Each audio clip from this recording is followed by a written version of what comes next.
I'm counting UFOs. I'm signaling them with my lighter. And in this moment, I am happy. This is Inverted World Live.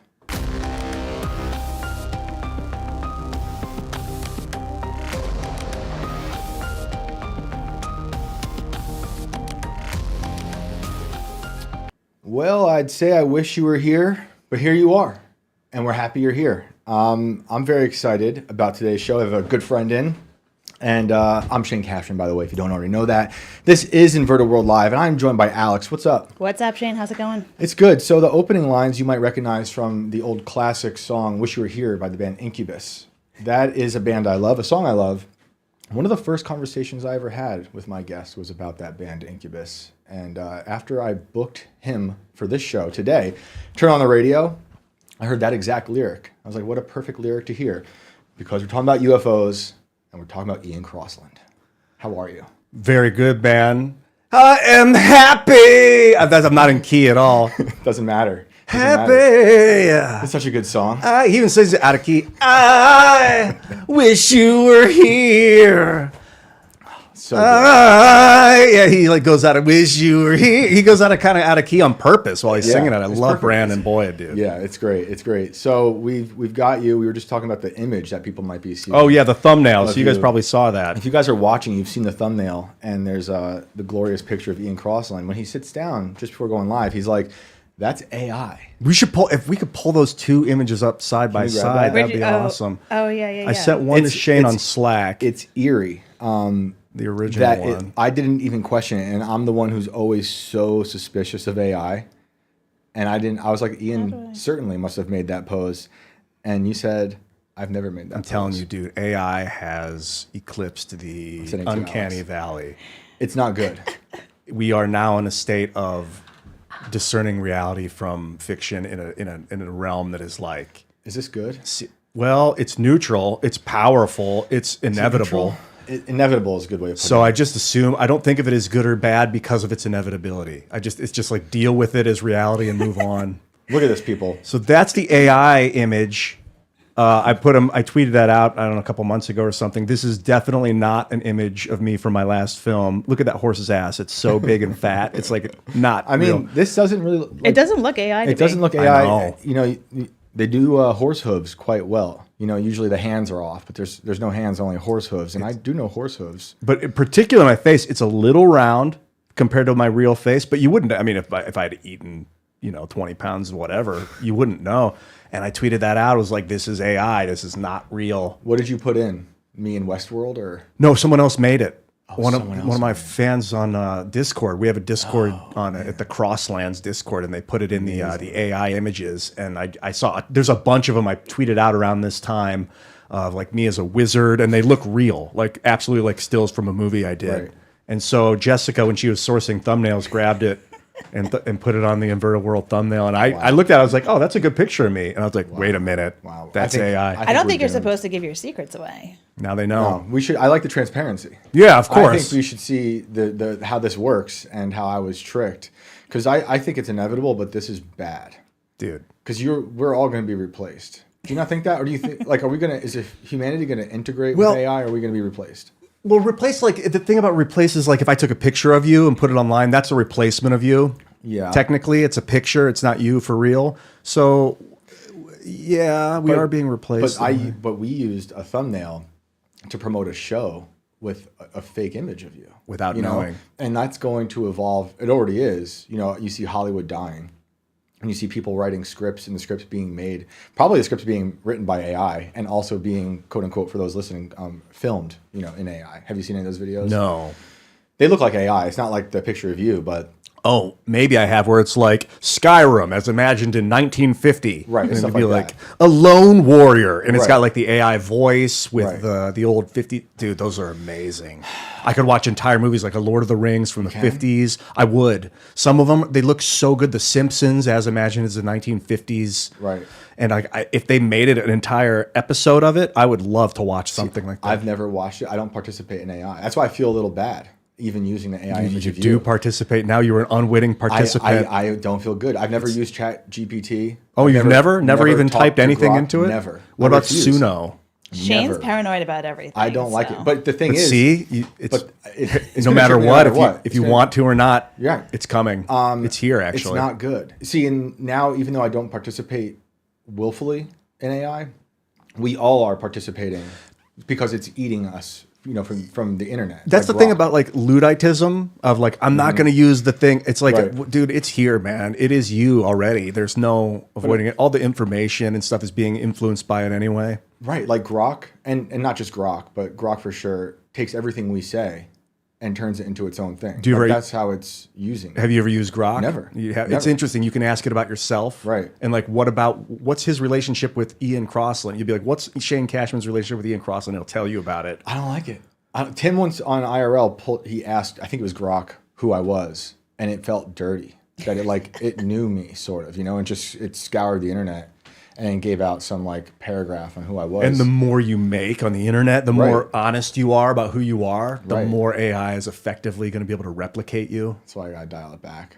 Maybe. I don't know if there's any gonna clone hiding. us. What's that? They're gonna clone us. Yeah, probably. That doesn't scare you? No. You okay with the clones? It's a tool. Well, yeah. The problem is, I get the inevitability of it, but it's that it's going to just erase us at some point, And I understand being a Luddite and the problems with it, because I do joke about being a Luddite. But here I am talking to you in a podcast studio, and we're talking to everyone through the internet, and it's great. But it's like, where do I draw the line? Because the AI to me seems like it will just create a world where we don't really matter. I think I draw the line personally at dishonesty. I won't be dishonest because I want people to know when it's happening is to the best of my ability. Like that was done by AI. This is AI. I wrote a script with I asked Jordan Peterson if he put in his last book that he wrote with AI. I was like, did you put written by Jordan Peterson and AI? And he laughed. But I was a very serious question. And he was like, Interesting. No, I didn't. I've Wait, he been pretty wrote it transparent. He with wrote the book, AI? but he used AI to like give him information that he would write about his own thoughts because it knew him really You're well. breaking my heart right now in real time. Really? Yeah. And he sees that as he still wrote the book. He wrote the book. He didn't put AI as one of the writers. I think he should have personally. Yeah. I would argue that with him, and I think I kind of sparked that idea in its brain while we were talking about it. Interesting. But I think with just generally being honest about when, and you can be honestly discerning. Like you don't have to say AI wrote this. You don't lie about it and say I wrote it without AI. Like I wouldn't encourage that. But I think it's important to be proactively transparent with when you're using it. And also just being honest about who you are, because the AI is going to replicate that version of you. So you might as well make the most honest For sure. version. And I see it being a fun tool for people. Like I, as much as I don't like AI and I don't want to use it for own personal reasons, in terms of like, I'm already lazy when it comes to writing. I write every day. I still think I'm lazy, but I put a lot of effort into it. And I feel like using AI would make me lazier.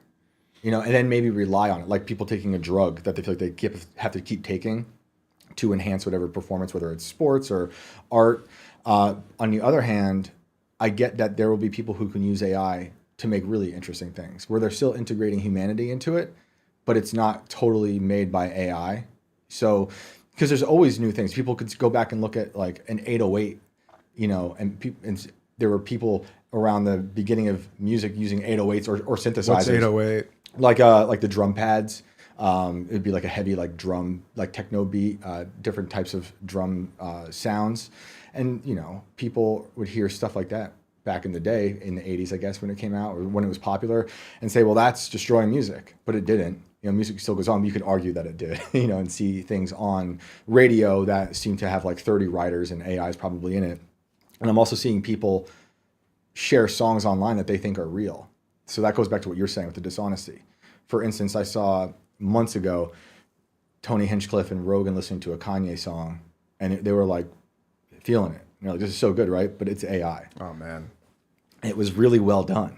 So that to me is where we start to get this issue where does it even matter? Well, honestly? yeah, because sometimes people will just think it's real, and they'll say, hey, listen to this awesome new song by the guy, but they just don't know.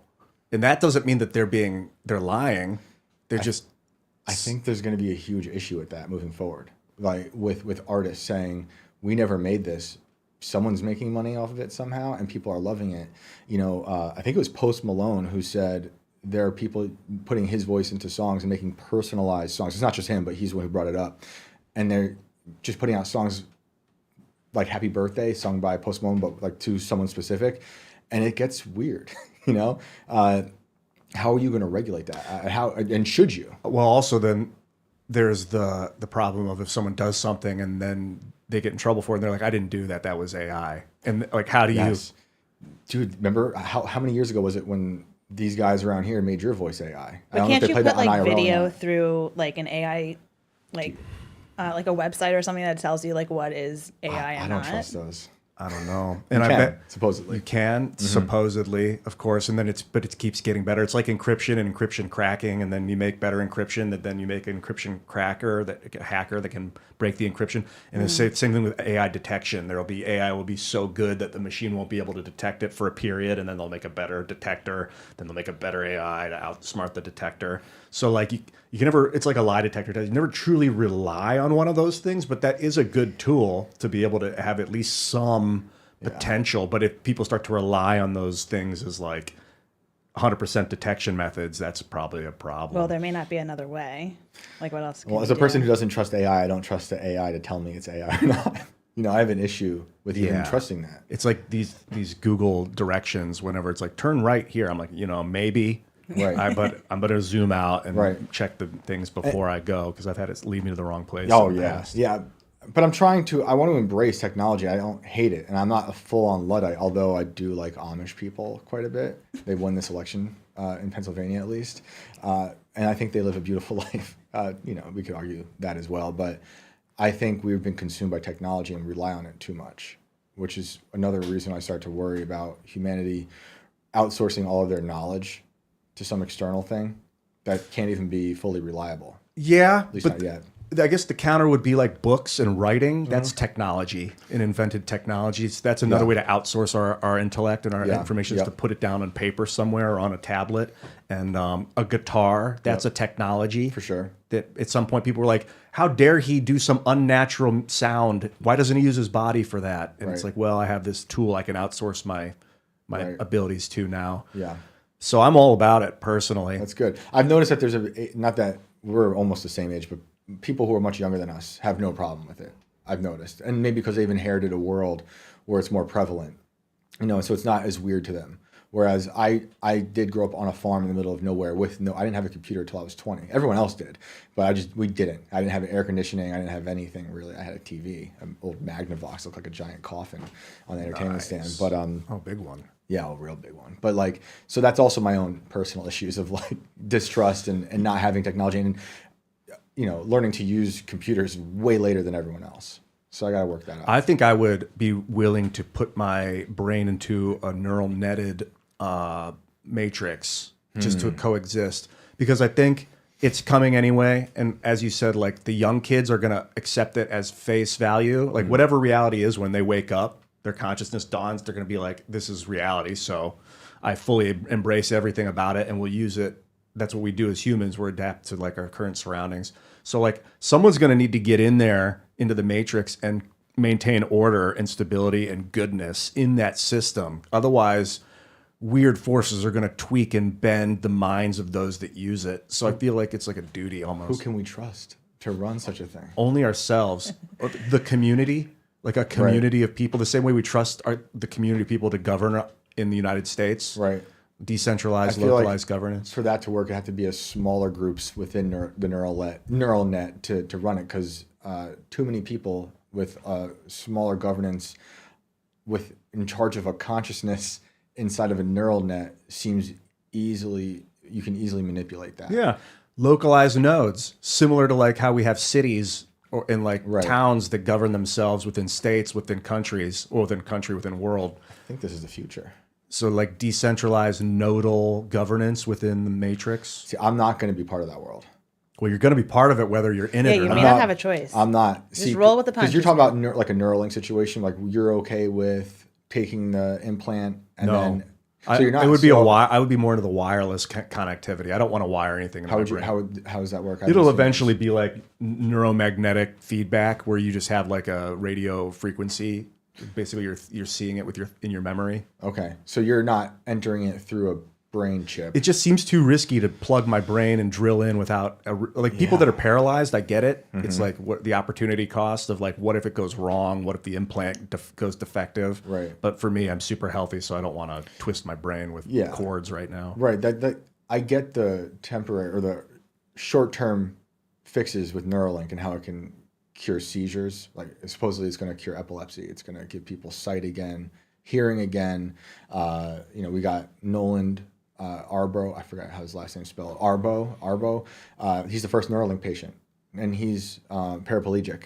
I messaged him a few times on Twitter, and it was crazy to think that this guy is just using his brain chip to message me. It didn't even dawn on me at first, even though I'm obviously messaging him about Neuralink, and he's a paraplegic. But I'm like, it took a few messages to understand that. That's insane. My problem is the future of that and how, if you don't have a smartphone today, you're pretty much not participating in modern society, whether you like it or not. And then the Neuralink is the future of that, where if you don't have that, after it's already healed people and it's become this kind of almost like technology for vanity, people could do it just to get smarter, get that job. Or to, who knows what, play chess. There's a million things you could be doing with future Neuralinks that seem odd to me. Spies. Spies? Yeah. What do you mean? If you're a spy, imagine being able to change the way your language, all that stuff. Oh, yeah, dude. Or download information, or it could capture like 360. You just walk around and it could be capturing. I'm just You'll see through other people's eyes and stuff. Could like visualize other people's memories and things like that. If other people have the Neuralink and you're in Neuralink and you got your Neuralink, it seems like it's possible. Or if the neural net can like observe other people's thoughts without them being tapped into it, which is possible too. Yeah, so none of that sounds good to me. Do you want to have a window, a two-way window, or only a one-way window? And it's basically, I'll take the two-way window because I want to observe what's happening to me. Right. I went through a phase without a phone in 2008 or 9. Mm-hmm. Well, really from 2009 to 2014, I was just broke as hell, so I didn't pay for a cellular. I had a phone without cell service, and it was horrible. I didn't have maps. I think eventually they let me have maps, and I was like, because I would have to like map out everything before I went and write it down on paper, and I was like, oh my God. And then I ended up doing Hurricane Sandy relief, and it was literally impossible to coordinate. Everything was being done on a cell phone. People were calling and texting, and I was like, I can't participate in the cleanup. I felt impotent and lost, and I just had to concede my position. They had me in a really good managerial role to like help clean up and organize where stuff was going, and I was totally incapable. Wild. And I think it'll be the same thing with like disaster relief, with just problem solving in the future. If you don't have access to the net, they're gonna be like, dude, we cannot wait 3 hours for you to send a letter to the guy. Like, we need to do this in 6 seconds and move on. Right. And I do see good in terms of, I talk to people who work in science and medicine, and they love AI for what it can do for combing through, equations and whatnot to figure out what's the best cure for such a thing. And I'm distrustful of everything and people. People are flawed. People make the AI can be flawed, but it still seems to be a great way for these people in those institutions to find some answers quickly. Whether or not they're the right answers in the end, I don't know. It's the future of people, because it's like the transhumanist idea of someone like Ray Kurzweil loves the idea of a Neuralink thing where he can download his consciousness into a computer through a computer interfacing brain microchip and then live forever. If you consider that being alive still. I guess we'll have to then redefine what life is, but they want to be able to move that consciousness to another husk. Maybe these cyborgs that we got coming out. Kind of like, I don't think it would be him though. I think it would be like a replica, like a clone of his consciousness. Like his perception would dissipate when his body died, I think. Because I think of it as like sentient. These machines are becoming, but not conscious. Right. The consciousness, the subconscious. I was thinking about this a couple nights ago, laying in my hotel in Dallas, Texas. That's the difference between consciousness and sentience, and the subconscious. It's like a combination of a bunch of human activity, a bunch of animal. I don't know what it is exactly. I don't want to defer the word God, but like vibrating something is happening. It's not your conscious thoughts. It's like the words that come into your brain are like, what the fuck? Why did I think that? like that subconscious.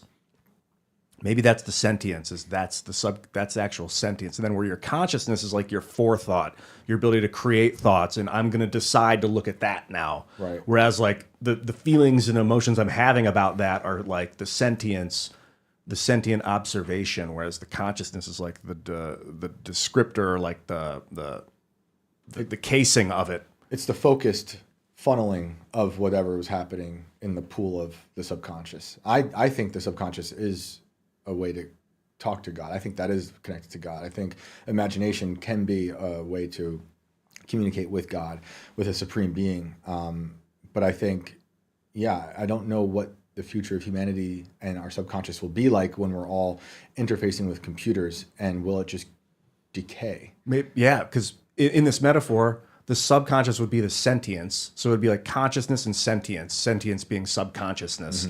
Maybe when we're interfacing with computers, it's all sentience. We lose our consciousness. We don't have that but what I found is the more honest I am interfacing with myself on the internet videos, looking at my own eyes, listening to myself, my consciousness becomes sentient. Like it melds with the subconscious web of humanity, and my forethought actually affects people's back thought. Like it seems like it. And that's not for everyone, but you have found a way to, I think, to correct me if I'm wrong, eliminate the filter between you and the people, right? Because the internet allows you to just put your thoughts out there raw, right? Which is great. Not everyone can do that. I think it's a great thing to be able to do. But you're taking that raw thought, putting it out there, and it's affecting people, good or bad. I think that's a good thing. And that goes back to what you're saying about books too. Books, writing, all that stuff, that's what that's for. I love that. And that's one of the positives, I think, of this. It can obviously have lots of negative things, but I like seeing the positive and the negative across the internet. And I like seeing things I really disagree with and things that inspire me, because that all starts to work on my own immune system of my beliefs and the way I process the world. So I think that's a good thing. I think it is the inevitability. Again, it's like a flood, not necessarily good or bad. It's water flowing heavily in one direction, as water does. Yeah, it seems like it's the consciousness and the subconscious are blending. As I use this technology, like writing kind of gets your conscious thoughts into the subconscious understanding. So does internet video. So does melding with the machine state, like the neural net when you're in there. And it's like it becomes one thing. Like we realize that, but in that sense, it's almost like we're losing our identity and becoming one thought pattern. Yeah, that I don't like. You like the identity? I think it's important. Like Duncan Trussell was talking about how when you go to God, you realize we're all one, and how boring that gets. And you're like, I need to go experience aloneness, alone. I think being in the presence of God is something we can't even comprehend, and that perhaps that isolation with God in heaven is something you can't even understand. Like it will be an infinite joy. That's what he was saying. Is the word alone is all one. All alone, all one. It's like the same word. Yeah. And and that it's like you are all, everything is one, but then you're like, I need to be separate. I need to go experience life as an individual, so I'm not alone, all one. I think the difference is being one here on this fallen planet is ugly, and there's so much ugliness and so much beauty as well. Whereas in a heaven, it's immense perfection, right? So it's like almost the way you were thinking about a good that oversees the neural net. That's the only type of good I can imagine overseeing anything without flaws is God's, right? And we're not a part of that right now. We're stuck in these husks on this planet with all of these problems. And so trying to be one with all of these problems seems extremely dangerous and poisonous to our hearts and minds. That's interesting. The trying to use the probe to govern the probe. Well, yeah. Look, they're going to use the probe, the neural net, to usher in a social credit system that you will not be able to divorce from. Well, I think the probe is our body, is what I meant when I said the probe. Gotcha. So use the body to govern the state of the body. But it's kind of what we do in politics is we use our probes to govern our probes. We don't rely on God to govern us because we should. It doesn't really have any sense. God doesn't make sense. It just is. It just is this like force, Right. this like neutral eminence, like of twist. I don't know what the hell it is exactly, but Well, no, I wouldn't say neutral, but like it doesn't seem to have like intellect. It just is. Maybe it doesn't seem to do math. I mean, it definitely math can describe the way it moves, but it doesn't seem to like. I don't know it that well, but I would say God is everything, and that everyone here on the planet defines it differently and then interprets it in their own ways. And unfortunately, if we're talking politics, defines it to help push whatever their agenda is. And they use God front facing, and I'll say it's like a small g God, because they're woefully misrepresenting it to push their own, evils. So that part is alarming. But that's with everything, because we're living in a world where there's no language anymore. We've all destroyed language to such a degree that we are basically interdimensional beings sharing one space, because we can't use the same language to define even the things we're looking at together. Have you smoked DMT? Wait, did you guys get high without me? No, I have never. I have done many things. That was one. I haven't done anything like that in 16, 17 years, but I did do lots of things. I'm surprised you haven't, but it wasn't super popular 17 years ago. I'd never really heard of it until like a decade ago. 17 years ago, the craziest stuff we were doing, I just want to tell everyone, I don't think you should do it. I think it's a waste of time. Although Ian could disagree and say why, and that's fine. I wish I didn't. However, I'm glad I had those experiences. You did too much of it? Too much psychedelics? For a way too long of a time. Like there was like a good 10-year span of a lot of things. And I experienced a lot of crazy stuff. But DMT wasn't one of them. The crazy stuff we were doing was, there was something we can get online. It was the stuff that's in like cough medicine. They took it out of cough medicine. So you can't go get it anymore. Not codeine, it's like DXM? DXM, yeah, I've heard of that. So you could get the pure form of that. And I don't think you can do that anymore. Like just buy it online. But so that was the wildest stuff. DMT, dude. That DMT, your body makes it. Yeah, You're constantly producing low doses of this dream chemical or whatever it is. And it's like, I mean, you keep talking about being with God and like being close to God and having this oneness. Even though in DMT, I didn't have like the oneness necessarily. I was there with other beings, but it was just a high frequency state. Like machine elves? They just looked like high frequency dense packets of persona. Interesting. Yeah, they kind of look like people, but like glowing, not really glowing, shimmering light, like dense light. It's like trillions and quadrillions of electrons warping around each other at light speed, producing like all the shimmering colors of like a gradient rainbow all at once kind of thing. And there were like 3 of them. But also if I just unfocus, it just looked like white light. But you can see in the white all the different colors in white light. Did you talk to him? Yeah. You did? Yeah. What did they say? A lot of different stuff. The girl was like doing this, and she was like, "Come here," and I was just like, "Where?" And she said, "In." I was like, "Oh God!" And then the dude to my left, and then there was a smaller guy there. She was closest. That's why she was so big, and then he was a little further away, so he was a little smaller. And then that guy over there was the smallest. He looked like their son. And then there was these 3, like almost. I thought maybe they were like scientists. That guy, I asked, "Are you God?" And he went, "No." I was like, "What is God?" And he showed me a vortex. He was like, "We don't know, but we think it is the vortex." And I was like, "Oh, this at the center of the universe and at the center of every proton, which is apparently 2 protons revolving around each other at the speed of light, according to Nassim Haramehn's Schwarzschild proton paper." Depositing information into the vacuum of space-time and then repositing it back into the localization.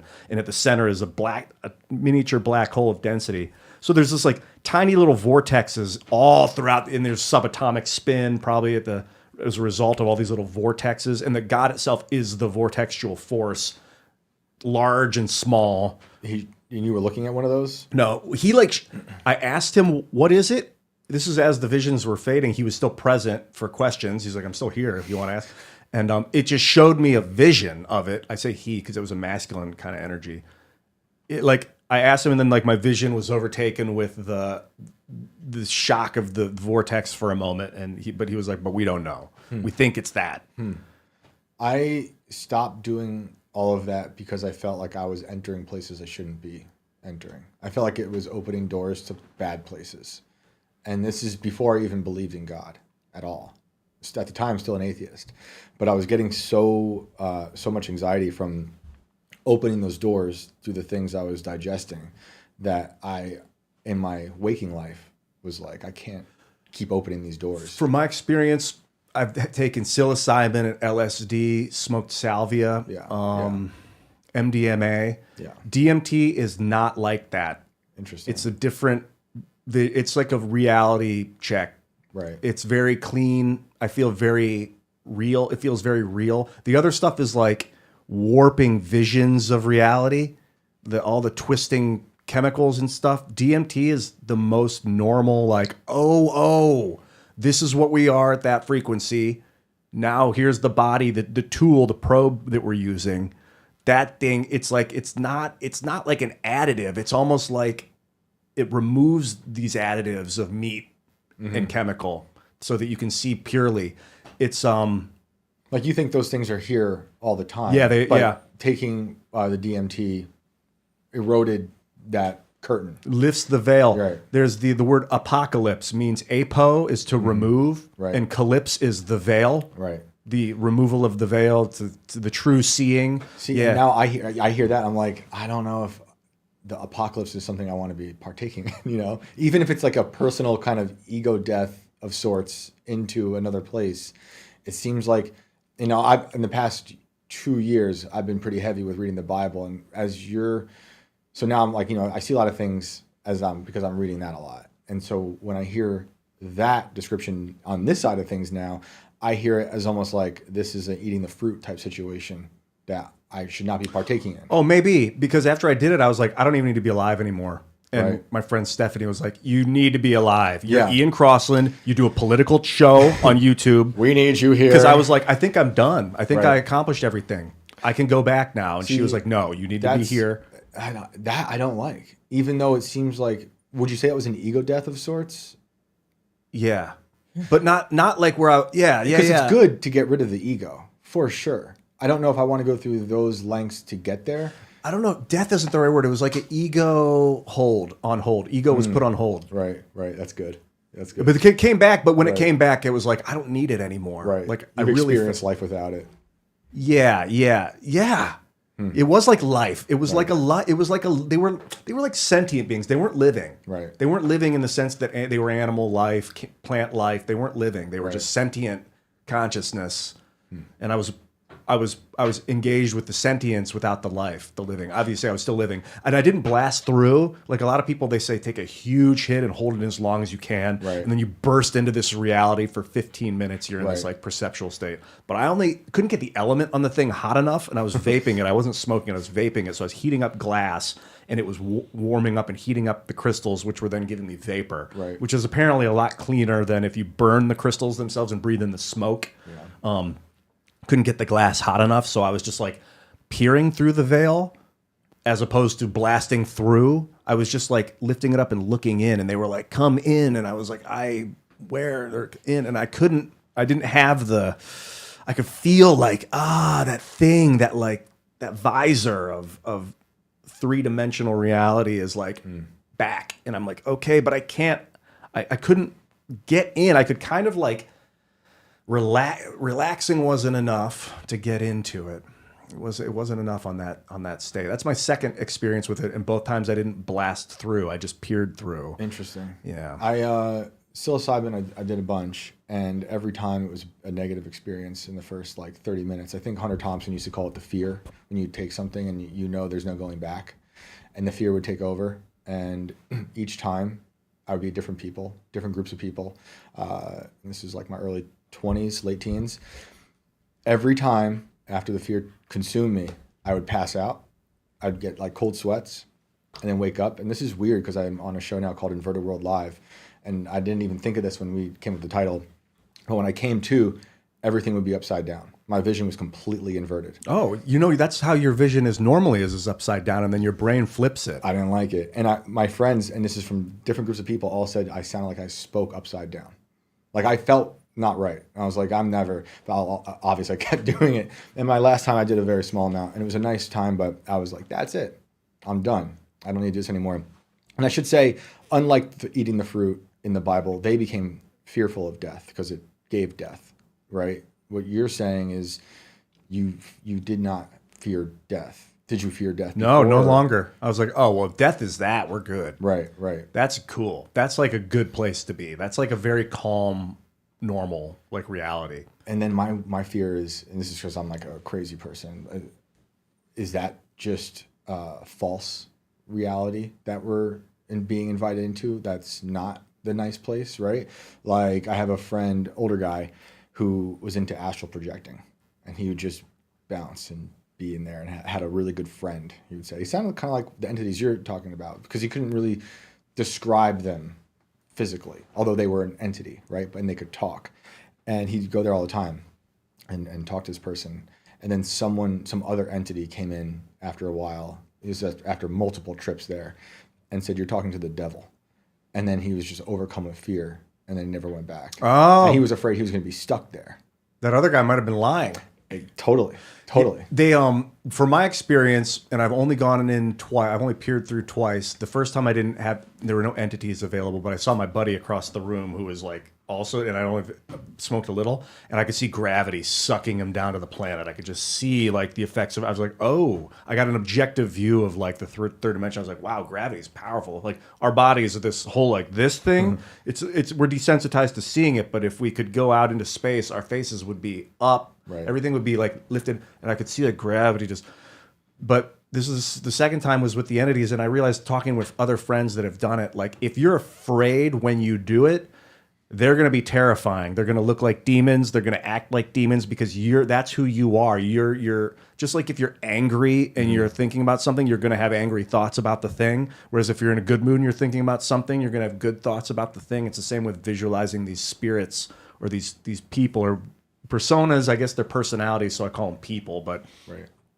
so it's a lot about their reflections of you. You're seeing like through your own emotional lens. And I knew that right when I did it.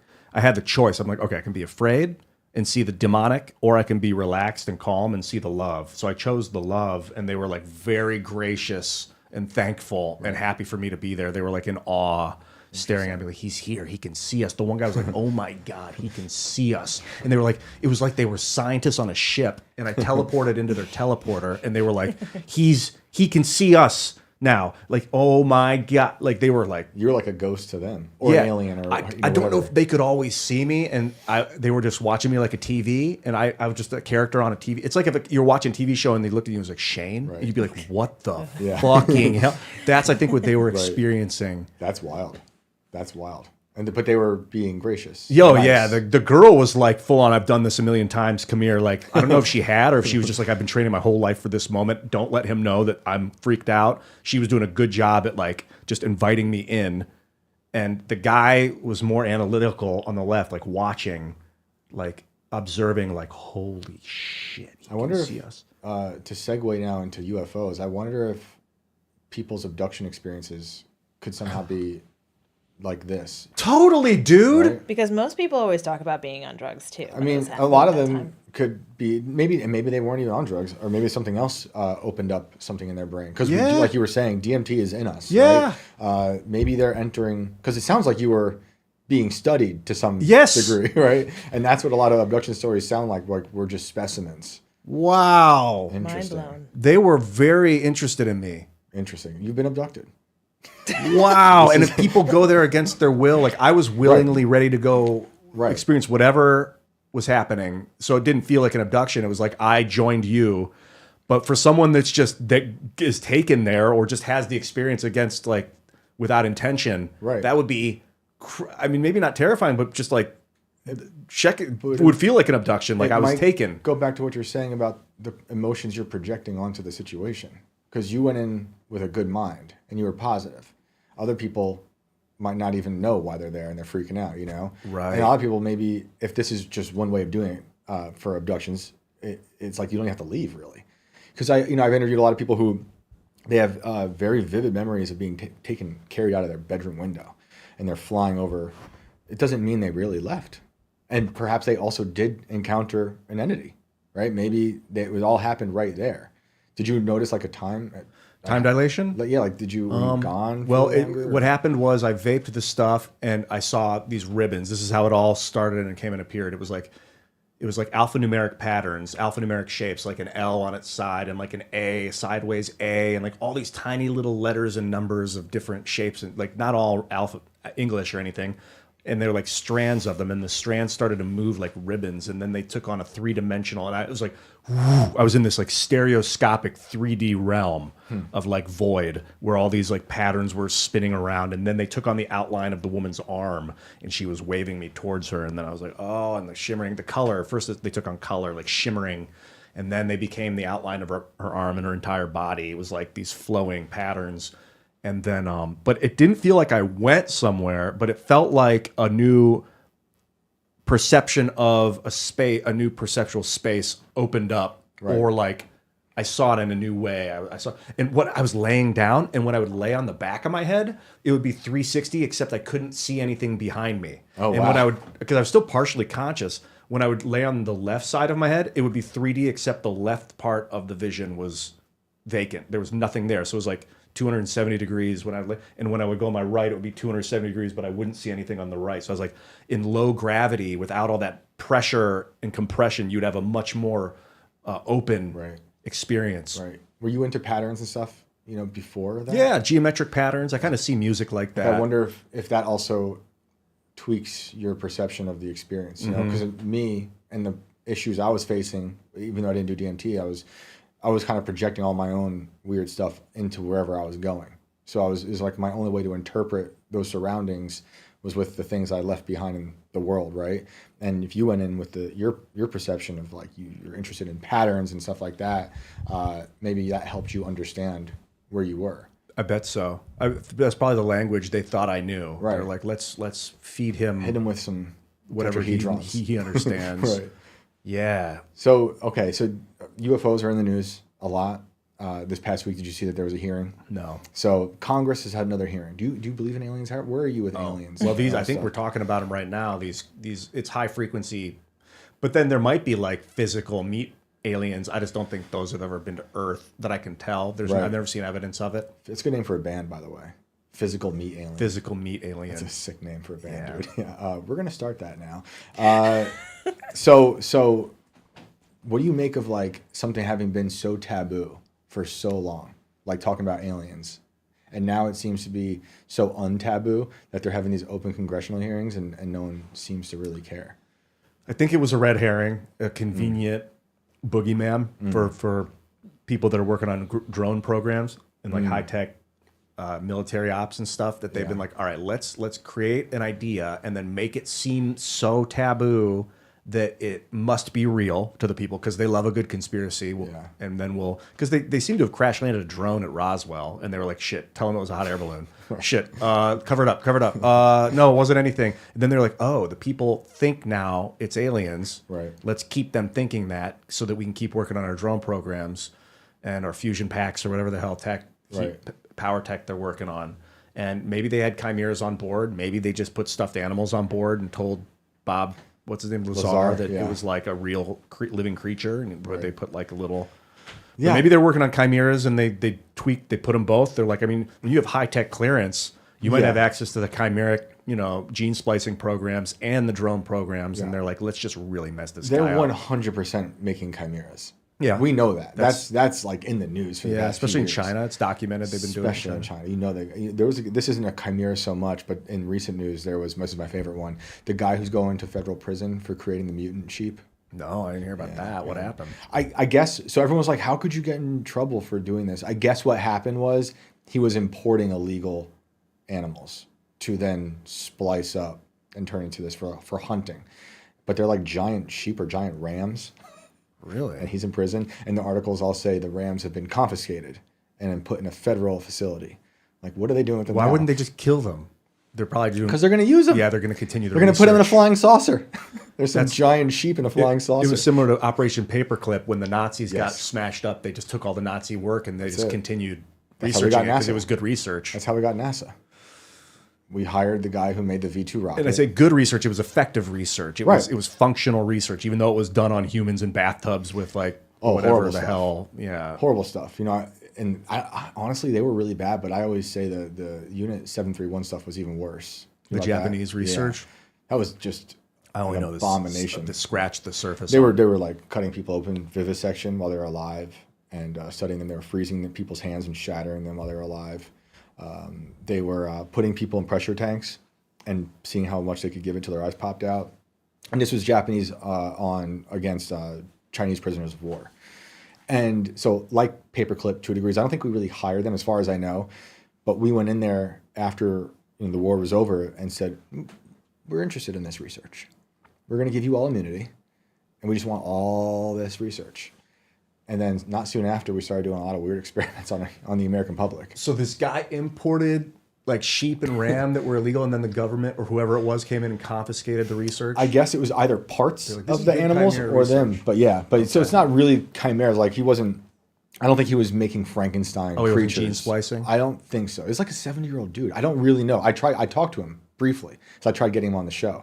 Right when the news broke, I'm like, I got to find this guy. I got him on Facebook, of all places. And he was like, I would, but my lawyer says I can't do any shows. I'm like, damn, dude. And then they put him away? Giant sheep. Yeah, he's going to prison for a little bit. Guess they should have done the show. But Or maybe just a little bit. But chimeras are real, for sure. Yeah. Chimeras I think there's articles I've read about it anyway. I've never seen one that I know of to like prove it, but even then I'd be like, what am I looking at? But like sheep, pig, hybrids, you know. And I agree. I think a lot of this stuff, I think these weird things exist that we just can't explain.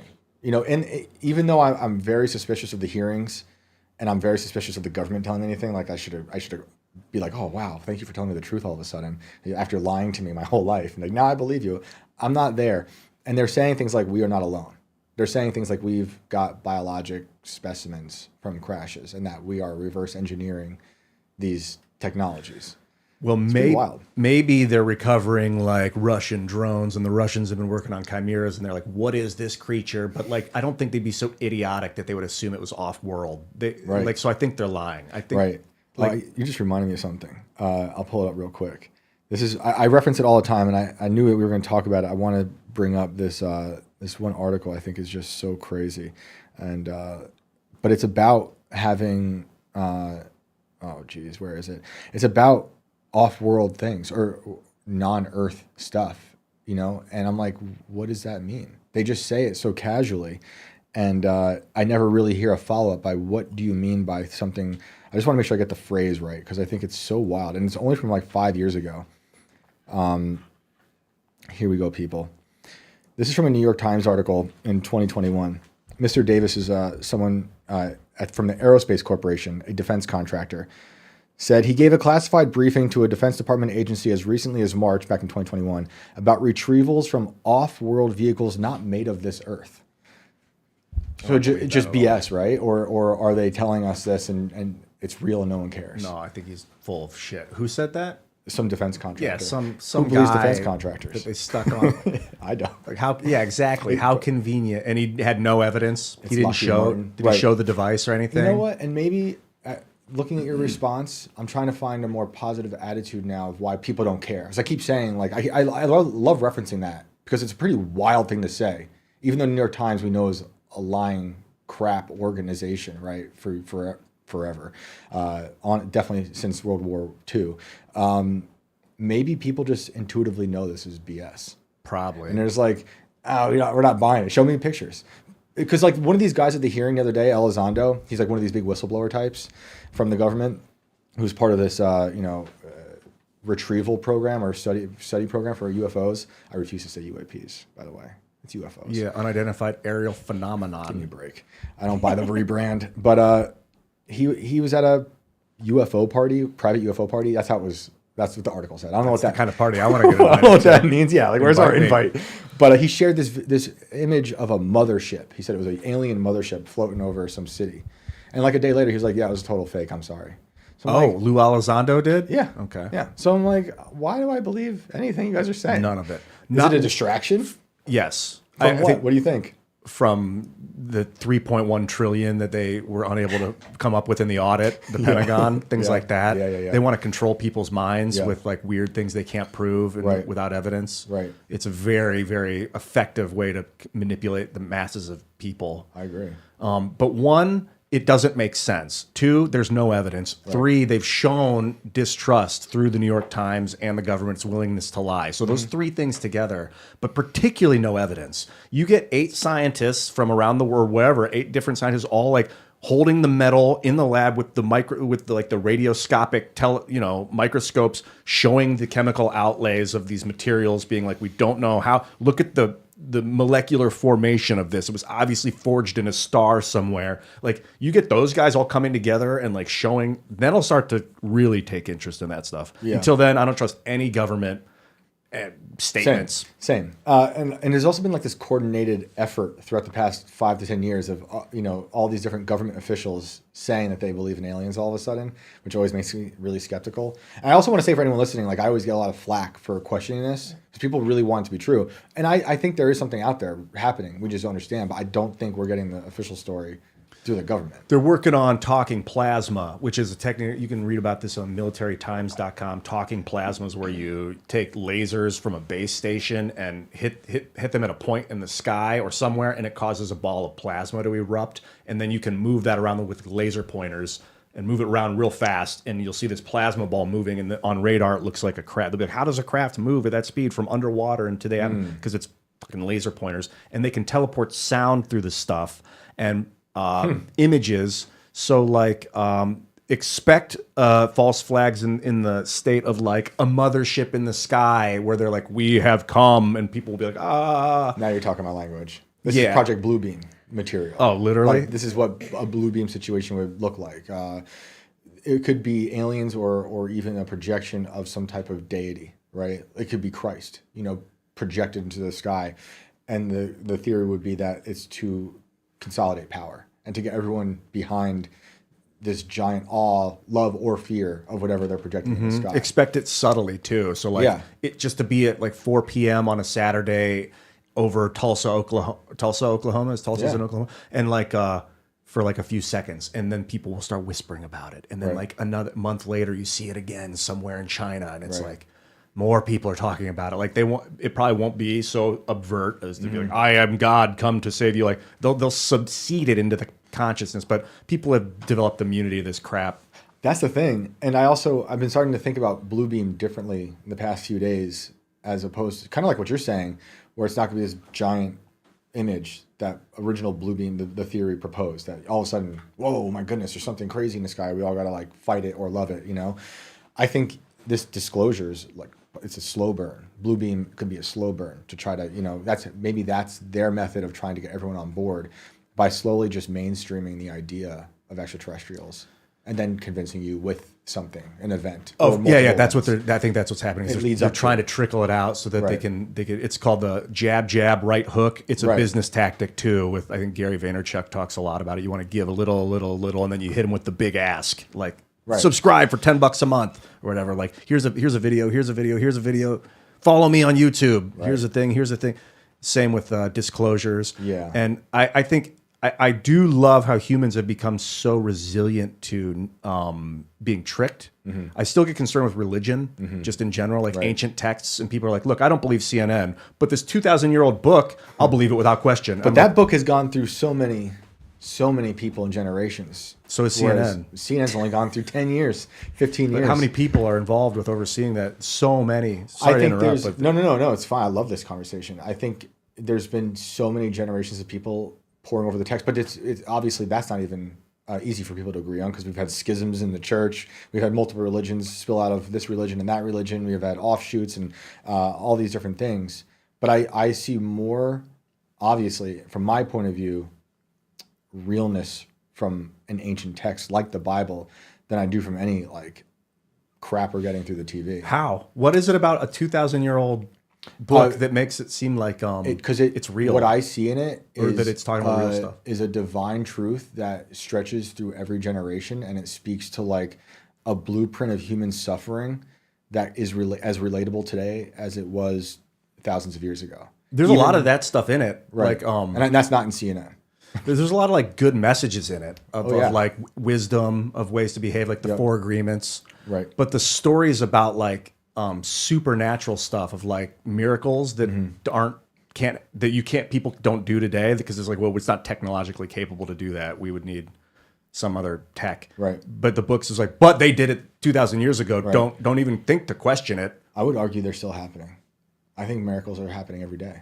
I think it's a miracle that we're here. What miracle have you seen? My children born. Well, that's not a miracle. That's biology. No, I think it is biology, but I think it is so immense. It shatters reality in a great way. It just opens up such a love that you feel connected to something so much bigger. And it's cliche, but it was one of my portals into believing in God again, is the miracle of life and like how epic and insane the biology of a woman is and like the baby. It's unbelievable. But that's just one thing. I think all these miracles are still happening.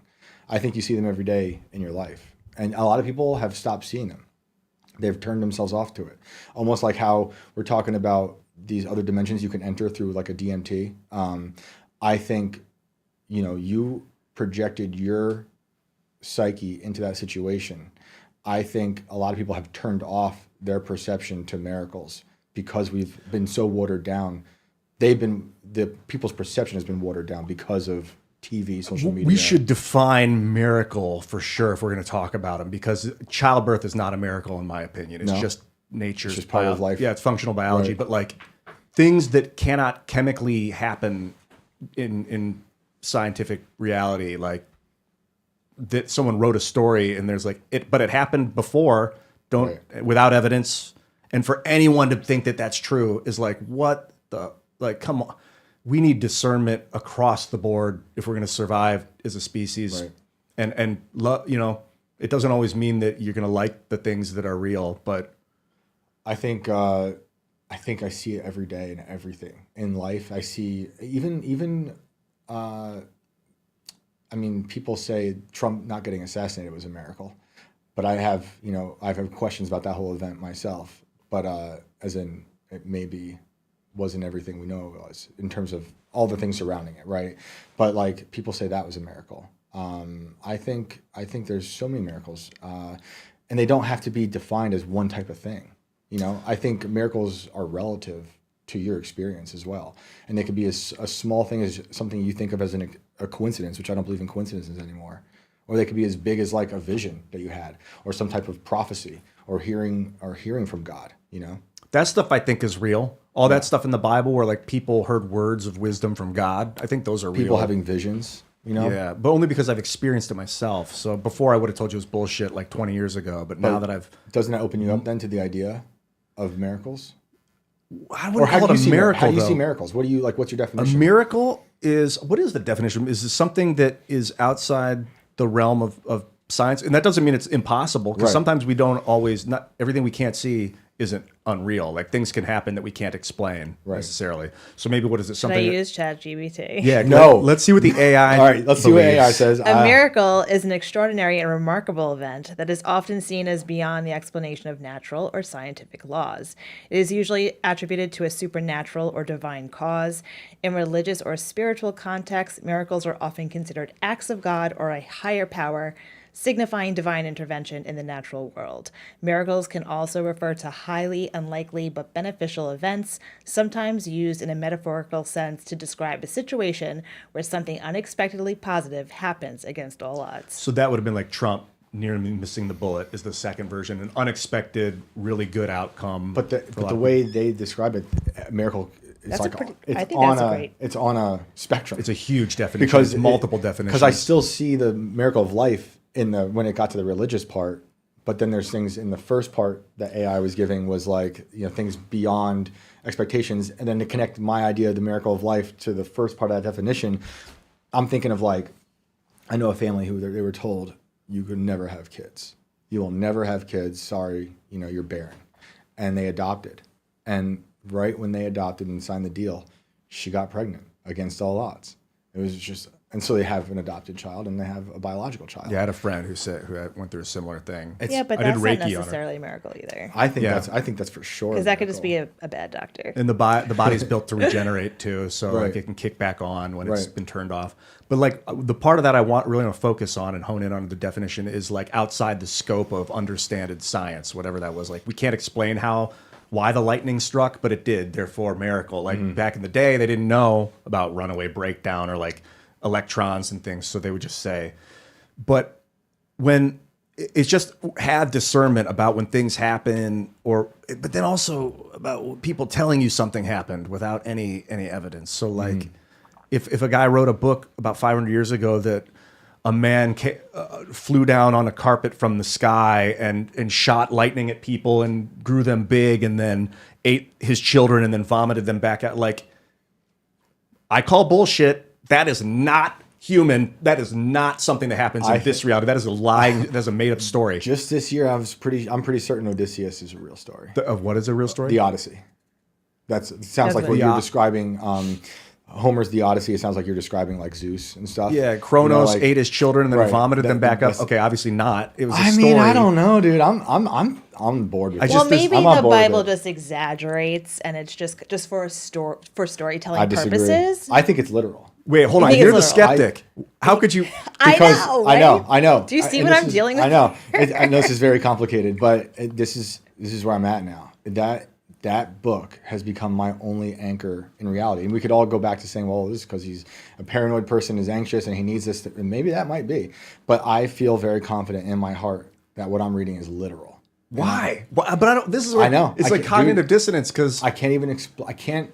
I don't know how to explain it. It's a feeling that I'm just like, I think this is journalism. Well, like from 2,000 years ago. I find comfort in turning off the news, right? But that doesn't mean it's not happening, right? Well, it depends how you see the news. We have a super chat. Someone wants to know, Ian, do you believe in remote viewing, and could that be considered a miracle if it saved a life?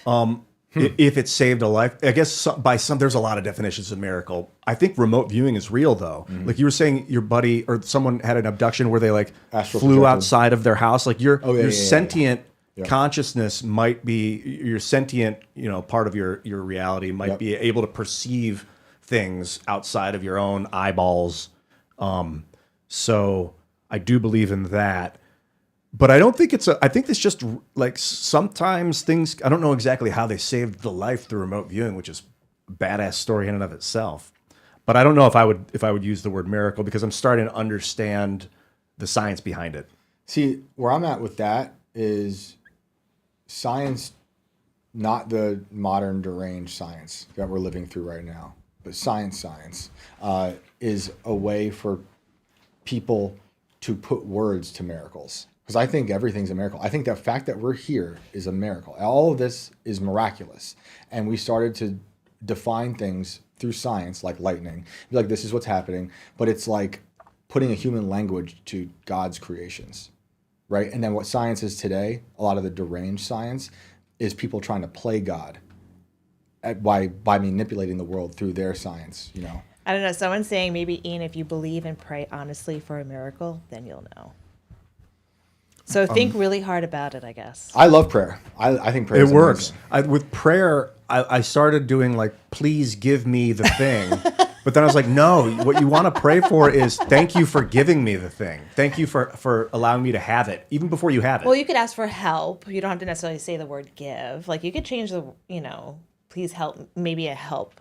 But in that instance, rather than please help me find the thing, it's like, thank you for having helped me. Just trick yourself and God into believing that it already happened, and then it happens. You sound like that's like manifesting. Right? Yeah, you have to kind of act as if it's already real. I would say, prayer could be for everything, and not just for yourself, right? A lot of my prayers are thanks. It's just gratitude for being here. Oh yeah, appreciation. I'm just very happy that I got to meet my kids. I pray of concern. Whenever something good happens, almost every time something really good starts to happen, I reset and think I need to help these people. Like I get immediately like, I got to do something good with this. Like I don't really live in like revelry where I'm like constantly. I mean, I do play a lot of games, but like where I'm like constantly like just glad about what I got. I don't. As soon as I get something, I'm like I reset and I'm like how I need to help people. And maybe I need to appreciate living more of like a joy. I like that though. It's kept me alive this far. Yeah, I think it's great to celebrate. Obviously, there's so much to celebrate. But having I taught a class called Narrative Studies for almost 10 years, and when you study narratives, and this from making movies and writing, when you watch people who are happy at the beginning of a movie, I get suspicious. Yeah. What's about to happen Yeah. next, right? So I do that. So I'm always trying to balance like joy, living in that moment. I love it, but there's always something around the corner you should be not paranoid about, but just prepared for. It seems like that's the balance of nature. And so Yeah. I almost like it is like a paranoia. Like I cannot be happy too much because Right. then some tragic smashing through the wall is going to occur. So I need to always remember like the pain of reality and how I need to get better. And then good things keep happening because I'm Right. constantly focused on like improving the situation. Even when really great stuff like a big money comes in, I'm like, I need to do something great with this. Is Right. immediately what I'm thinking. Not It's not like, resting on it. yay, I Yeah. get to do my... I think that's important. I call it healthy paranoia because obviously there's very unhealthy paranoia, but it's good to be very aware, but to not forget all the joy and the beauty in the world at the same time, because it's a conflict of those things all the time, love and fear, joy, the paranoia, the anxieties. It's constant and it's never going to end. So that's what I find in the book, in the Bible, is like, and where I'm at now is this map through human suffering. It's like a blueprint that I cool. need, right? And I would love it if you felt that way, but you don't, and it's fine. But I'm saying, like, I have found by reading it, even the things that seem so detached from our modern reality, they speak so much to what we go through today. Whether here on a personal level, on a national level, international level, as a human in history, I see that in those stories. I do personally think it's literal. And there's people who say it's not. Yeah, that's what I'm wondering. Is it just easier to be like, all right, I'm just gonna like just check out and be like, yeah. Let's just get something as an anchor because it's better than no anchor. I don't think I've checked out. I think I've plugged in for the first time. To believe a 2,000-year-old thing is literal, that doesn't make. I mean, I can't wrap my head around I know. it. I couldn't tried my either. whole life. I used to mock it my whole life. You did your whole life? my But it's not like only some of it, and I don't know the whole Bible, and I don't picking apart the Christian Bible. I think seems heavy-handed because I don't know a lot of the other religions too. But some of the things I've read in that, like that there's a thing where Jesus turns a clay pigeon into a real pigeon and it flies around and then it lands back on his hand and turns back into clay. I'm like, okay, that's an acid trip. That's or lie, a made up story. Right. Like either they were tripping and he was like, look, everyone, you see my vision. And they're like, yes, it's Jesus, I see your vision. Or someone lied about it to make him seem strong. Having seen demons in the world, like I full on believe I've seen demons. A year ago, I think maybe this week, I was catching those pedophiles in Ohio, and those were demons. Like I never used that word in my life. Well, how do you define a demon? Evil entity that wants to destroy innocence, and that's what they were doing. And that's what they Evil. were How do you do. define evil? Something that is totally not good. It's going after innocent children. Wait, okay, without using the word innocence, how do you define evil? Bad intent. Well, that's still a bit circular. Evil, as in it is, because I could say easily from the Bible, it's just anti-God, but we can go beyond that. Shane, pull your mic closer to you. And say evil is a destructive entity. Sometimes destroying things is good. If it's for good, Yeah. but the pedophiles are for straight out destruction, right? Well, sometimes like you want to destroy like something that's gone wrong, Like the walls of Jericho, if you want to go biblical, they destroyed that. Or like that was good. destroy a rocky field so that you can turn it into lush Right. but fertilization. That's for good, right? Yeah, That's, yeah. So destruction can be very good sometimes. Right. So we need a better word than destruction, because I'm seeing it in my mind as like something beautiful that is being destroyed for to like feed some selfish, appetite. But then you could say selfish, is what they're doing with the fields, because it's for self-promotion. Yes. So we have to then redefine what do you Do you want me to selfish? define evil through ChatGPT? Oh my goodness, you guys are really trying to bring me down today with ChatGPT. let's use AI. Let's do it. Let's do love it. You're using AI through proxy. Yeah. Is it safe that Is way? it the same room? It's a Are loophole. you going to be It's a okay? loophole. You got an AI. You got a condom. No STDs for you today. All right. Evil is a concept that refers to a profound immorality, wickedness, and malevolence. It is often associated with actions, behaviors, or forces that cause intentional harm, suffering, or destruction. In philosophical, religious, and ethical contexts, evil is typically seen as the opposite of good and is linked to choices that violate moral standards or ethical principles. Evil can be understood as a deliberate infliction of harm or cruelty, or as a presence of malevolent intent, whether in individuals, actions, or even in certain ideas or systems that promote harm and suffering. They use the word harm 3 times in that definition. I think was the AI giving you like multiple It just gives you sources like a or- paragraph. Of Oh, like, don't even show me. Harm, causing malevolent harm. I think they use the word malevolent. well, a the couple opposite of times. good. I think that's pretty. I don't like simple. using the opposite in a definition because then Why? you got to define good. And that's fair. I get that. I've come to the Violating moral standards. in my feeling, Which is subjective of Is- the morals of the time. and this came to me before I even started believing in God, was that the universe, this world, boils down to something as simple as good versus evil. And I know we can then go on and what do you define good and evil as? Yeah. I resonate with some of that. I think that's mostly true because I do believe in moral standards, but my moral standards are based on the book we're talking about, right? You're talking about the Bible, the New Testament? Right, the Old and New Testament. Old and New Testament. I think there's a truth in there that we should not be violating. But we're all flawed, right? I think humans are inherently evil, and we have great capacity for good. And I don't mean like even bad people can do good. And I also believe in redemption from badness. But what I was getting at with looking at the Bible and demons is, having seen demons, I think demons can be cast out. I think we are fighting evil constantly, malevolent forces. And I think they are populating people around the world forever. Yeah, it's easy as a human to give over to the urge of the destructive, selfish urge.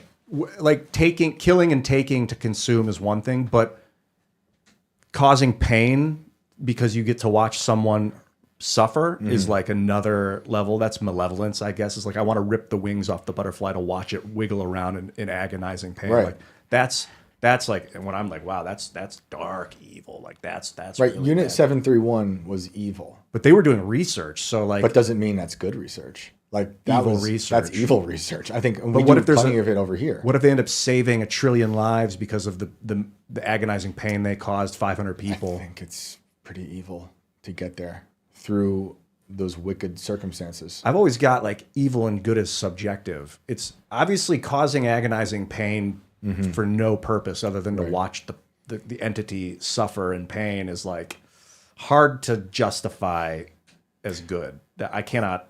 I don't think that's ever. we been do live good. in a world where good things can come from bad, for Yes. sure, and it's an unfortunate part of life. But I think a lot of bad that's done purposefully is just evil. You know, like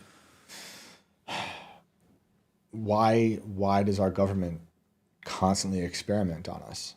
They're not helping us. We haven't benefited from the Tuskegee experiments. We haven't benefited from the research we got from Unit 731. We haven't benefited from dosing all the people in Guatemala with syphilis. Sometimes there is a benefit, like you said, evil things can produce good results, like or you said bad things can cause good. Like this Tuskegee experiment where they got infected dudes with syphilis, or like intentionally didn't treat these syphilis patients for like but decades. Told them they were. That maybe they learned about how the body. This is like the grotesque utilitarian argument that how they learned the body handles syphilis in the long term without treatment, so that they can figure out how to help and prevent people like that in the future. So that sure, 500 people had to suffer, but now we've saved thousands and hundreds of thousands of people that may have ignorantly suffered without us knowing why. That would be the argument. I don't know if anything good ever came out of that particular experiment. I don't know. Another one that comes to mind where you could say a good thing coming out of a bad situation is the grave robbings. They used to call them resurrection men. Paul Revere's son or grandson was a grave robber, but it was for medical purposes because they wouldn't allow you to do autopsies. So they wanted to learn about anatomy. So they would break into graveyards at night, rip up these people, and study them. You know, and this was happening a ton. So, you know, obviously we learned a lot about the human anatomy, which helped a lot, clearly. Probably saved a lot of people's lives sure. and reduced sure. suffering. Obviously, unfortunately, good things have come out of war, but then a ton of obviously bad things. I don't think the wars were worth it, you know? They call in economics they call it opportunity cost. And For sure. Probably the age-old human conundrum is like, is it worth it? Yeah, I would say starting wars that we shouldn't be in, and then the small benefits that come out of it were not worth it. It's like Neuralink. It's like going back to what I'm saying about Neuralink. I don't think the positives, as beautiful as they are worth the long-term consequences. The jury's out for me inevitable. because we don't know what the long-term consequences are yet. If it means that like we can rally when there's like a flood in North Carolina, we within 6 days we've got 10,000 people all in the right spot with the right water, with the right rebuilding tools, and within like 6 months it's back to normal. Like, wow, that might be worth the 100 million people that got spied on and told not to say the dirty word. Maybe not, but like, you know. I think as a measurable outcomes civilization, the problem is going to be using ethics, applying ethics to this technologies as we move forward. Because you just said something that I've been thinking about so much lately, because like the surveillance state, let's say, you know, and the weaponizing AI against the people. And there's a lot of people involved in this Trump administration. I love Trump, but there's a lot of people in that administration who are so pro surveillance state, who have built it, that should be concerning. Yeah, because I don't think they have ethics. Sometimes saving lives isn't a good enough outcome. Like if it's a bad system and the people are destructive and harming things, you don't want their lives to be saved. Right. Like, you don't want more bad people. No. You want less bad. I mean, this is the argument on its face. Some systems you want to stop because they're malfunctioning systems. So you need to turn them off. And that could be a type of human, unfortunately. But so the idea of like, we need to save lives. It's sometimes you need to propagate that type of life. We heard a lot of that during COVID. It was, at what cost? Like, what are you saving? What are you propelling forward? We don't know. They were saying you're going to save all these lives. You don't know what you're going to save. It hasn't happened. It's a horrible argument to think that like saving life isn't always the only right outcome. But like sometimes the cost is too great, and sometimes it's the wrong kind of reason to move. Which It's I just think an we're argument. just not thinking of legacy anymore, of outside of yourself. A lot of the stuff we talk about today is about saving yourself right now in the material world. And the material world is your identity, whether it's in this very world or in the digital age, right? I think we're too locked in that. And we have to think about the children, the future, outside of yourself, and be okay with, with not sacrificing yourself literally, although you might have to one day, but sacrificing your idea of like, this isn't about me. This is about creating a hopefully better future. It's like an argument of quality versus quantity. Yeah, like you don't exactly. always want quantity. I don't. Like if it's bad quality, you don't want more of it. Right. Like, so sometimes you need less people that are better than more people that are worse. And then the problem is you're never going to get rid of bad ideas. You might get rid of, you fight a war, you think you get rid of the bad guy. Those bad ideas will forever be around. Yeah, and they're always going to be relative to the current ideas. There's Right. always going to be, no matter what the state of consciousness is, a better version and a worse version of that state. Right. And then people hijacking those things too. They can hijack good ideas. Like I was saying earlier with politicians using religion for their own agenda. They hijack something that's front-facing good, and then they use it against us. Yeah, the fucking Catholic Church. No, I'm just kidding. Seamus just Where's flew in. Seamus He just Cashman? jumped out of a plane with a parachute. I'm not saying they did, but it's concerned me that governments of the ages will seize control of the religious narrative for power, and whoever they were, the Holy Roman Empire. Why were they Roman? What does the Roman Empire have to do with being holy? I still have a huge issue with organized religion and what it can do. I love going to my little churches. I love reading my Bible. But there's anything organizational, any institution, I'm just immediately distrustful of. So I still apply that skepticism to the organs, the overall organs and stuff. But for me, I feel as if I've plugged into a deeper truth that I needed. What I like with the Bible, with the New Testament, I've read, Matthew, I think is the first. I think it's Matthew. I think it starts with Matthew, the New Testament. Yeah. Is Jesus. Like talking about Jesus and like visualizing that guy doing his thing, talking on the Sermon on the Mountain, and like that I like. Because you seem pretty cool. Like a base Jew from the beginning. Like the ultimate Jew, like this dude.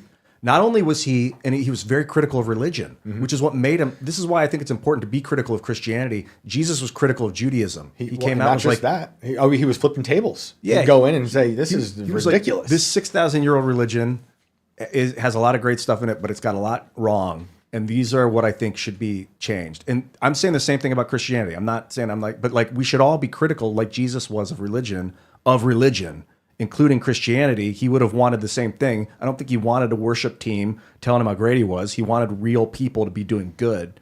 And sometimes that means, tell me if I'm doing wrong. I'm not perfect. Well, he definitely wanted you to worship him, but he was definitely, I'm still a baby at all this, but he simplified the ways of the Old Testament, all the slaughterings, all the sacrifices, all the weird, rules in like Leviticus or Deuteronomy. It was all simplified down to just, you're saved through Christ. He was pretty pissed off at some of the Pharisees, some of the wise men, the teachers of Judaism. He would say they'd become corrupt also. Right. So the establishment basically had co-opted the religion. Yeah.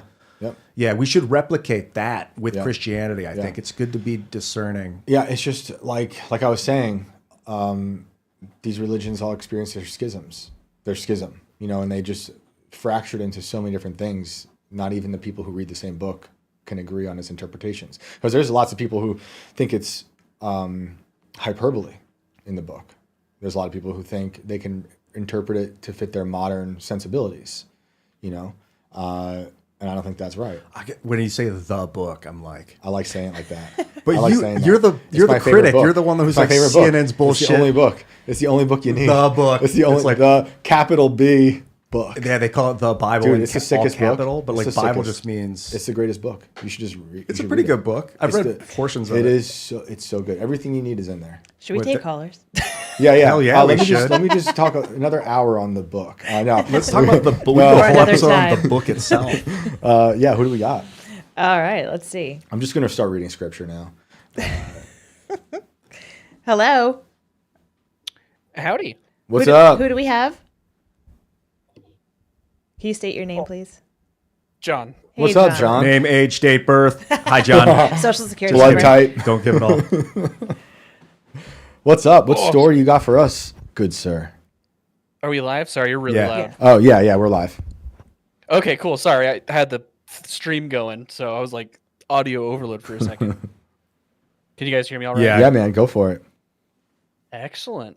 So you just wanted to hear my paranormal stories? Yes, sir. Excellent. Okay, this one, unfortunately, I don't have super long ones, but I've got a bunch. When I was, we'll start with the most clear one I've had. When I was, I want to say 16, my family operates a Bible camp in Grand Mesa, Colorado. And I was in the high school guys volunteer cabin, right, where all the high school guys are staying to help out with chores. And the way this cabin's set up, it's a big rectangle. And there's about 2/3 of the way back, there's a plywood divider that only extends about 2/3 across, across the way. So you've got a couple bunk beds on each side. And we're all laying down for the bed, hunkering down. And I'm real tired and sleepy because I'm a early to bed, early to rise guy. And something hits this divider, right? And my cousin and another friend, they're on bunk beds right next to it. So I get mad at them. I was like, hey, knock that off. I'm trying to get some sleep. And they're like, wasn't us. I was like, all right, whatever. So this keeps happening for about 15 minutes, I want to say. And sometimes it is my cousin and the other guy goofing around. But there are times where it's just something's hitting it. And so as we're investigating, it gets to a point where I'm standing perpendicular to this divider. My cousin and the friend are to my left in the cabin. I have another buddy who's in his bunk bed to my right, nowhere near the divider. And it just shakes, like something just hit it right in front of me. And it was the craziest thing. Did anything happen next? Did no, you 'cause, see or like, hear anything else? no, that was the end of that one. What happened was we went outside to see if we could recreate it. Like we're like trying to figure out maybe there's an animal outside, and apparently we were making a big ruckus. So the leader of the high school volunteer guys, he came out.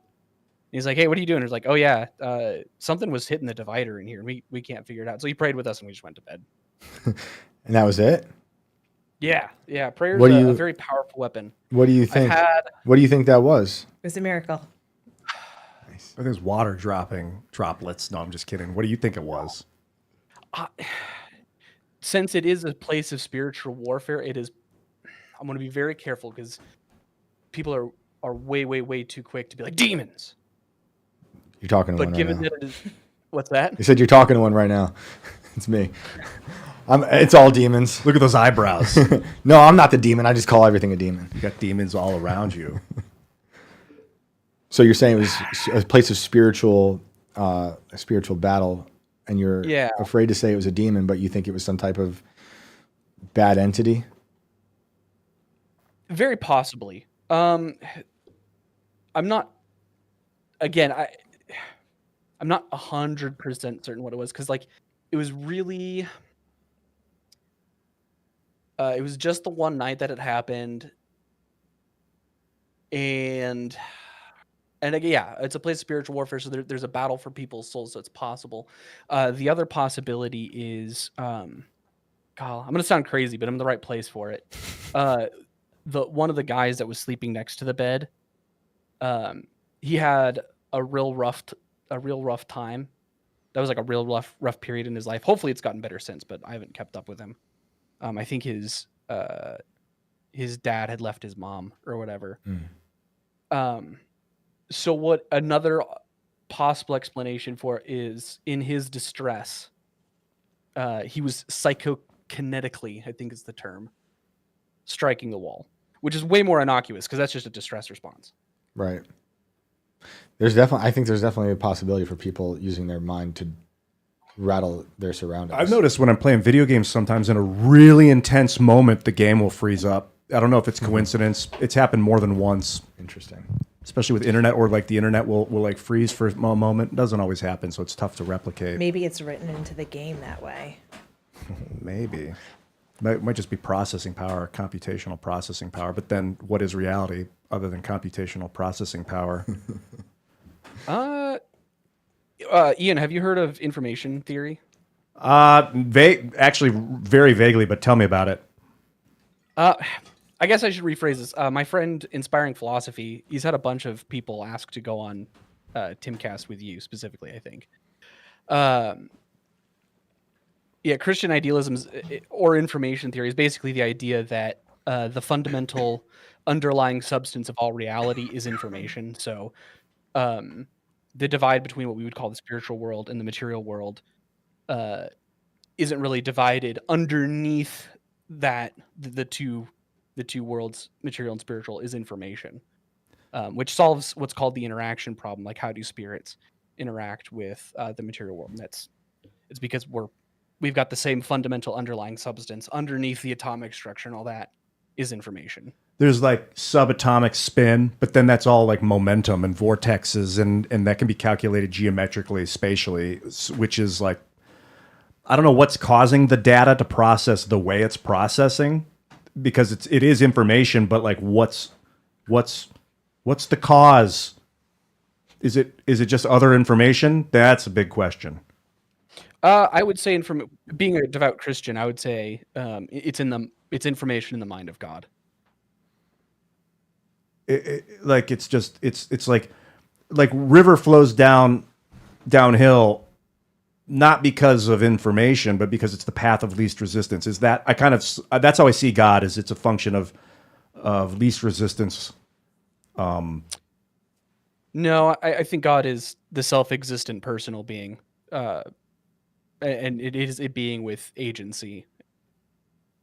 Or he, I shouldn't say it. That's very disrespectful.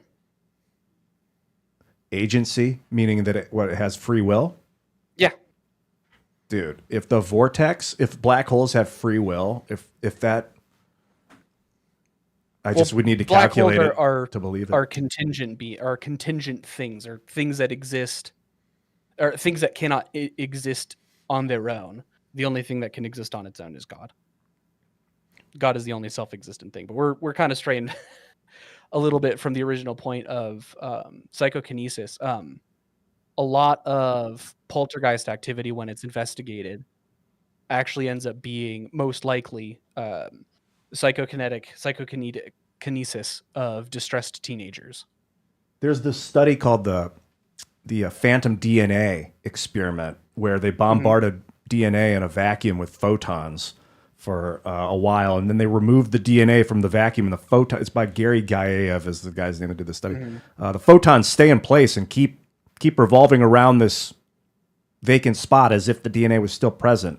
So that could be psychokinetic. I mean, there's a reason why it's that. Maybe the word reason has no merit in that state, but that is a function of like energy remaining after where there's no matter to move. So like you think you need a finger to flick that thing, but it might just be the energy is doing it as if there's something flicking it. Yeah, that's a little beyond me. I would want to see the reproducibility. You have to, because it could have been a fly bumping into it. It could have been wind. Yeah, I love that stuff, though. I think about the psychokinetic or telekinetic abilities a bunch, and I think, I don't know, is that the movie Carrie? Doesn't Carrie have that issue in the movie? It's been a really long time, right? Doesn't she get so distressed that she ends up burning the place down with her brain? She burns her house down. I mean, I don't know if she physically does it. I always felt like it was her mind. Right. Not that, I mean, that's Stephen King. He's plugged into a whole other realm. Pyrokinesis? Pyrokinesis, yeah. It's not just that, though. She does it. Well, she does a lot of things, yeah. But I think, I only bring that up because I do think that is a thing that happens. Psychokinesis? Yeah, I mean, our government studied that too. What is that? Men who stare at goats? Well, that's something different. I think men who stare at goats is remote viewing. That is remote viewing, yeah. But they were also trying to. It's been a while since I read that book, but I think they were trying to actually stop a goat's heart, right? So isn't that beyond just viewing? I think that was them trying to actually control things with their brain. Whereas I think Stargate was them trying to look through the window of their brain through a portal to Mars, or even 10,000 years ago. But yeah, the government thinks this thing is possible. If the neural net is actually like a tool of psychokinesis, you're able to either plug your brain into a computer and move the pieces around, which could cause things to move around outside of your body. Then you could do that wirelessly, technically. Maybe that's just already happening in reality in some way. And then we're building a tool to kind of hyper accentuate it. It would be interesting, John, if you followed up with that guy. I wonder if he experienced anything else. I mean, I don't know if you said you don't talk anymore, but curious, if you thought that was even a possibility, be like, whatever happened to him? And I mean, I guess I could probably get a hold of him. His mom is close friends with my uncle, who who's the camp director for a good many years. It's actually funny. Debating whether or not I should say the name. I probably won't. Don't put him on blast. Oh yeah, don't. What's that? Don't put him on blast without his consent. Oh no. I wouldn't say any names.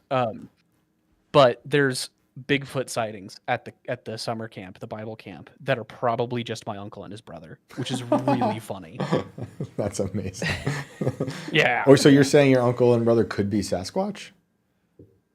They're both tall, rather hairy gentlemen. So. That's one of the fun things about the camp. Another thing happened to my cousin, where two of my cousins. This is a story they told me.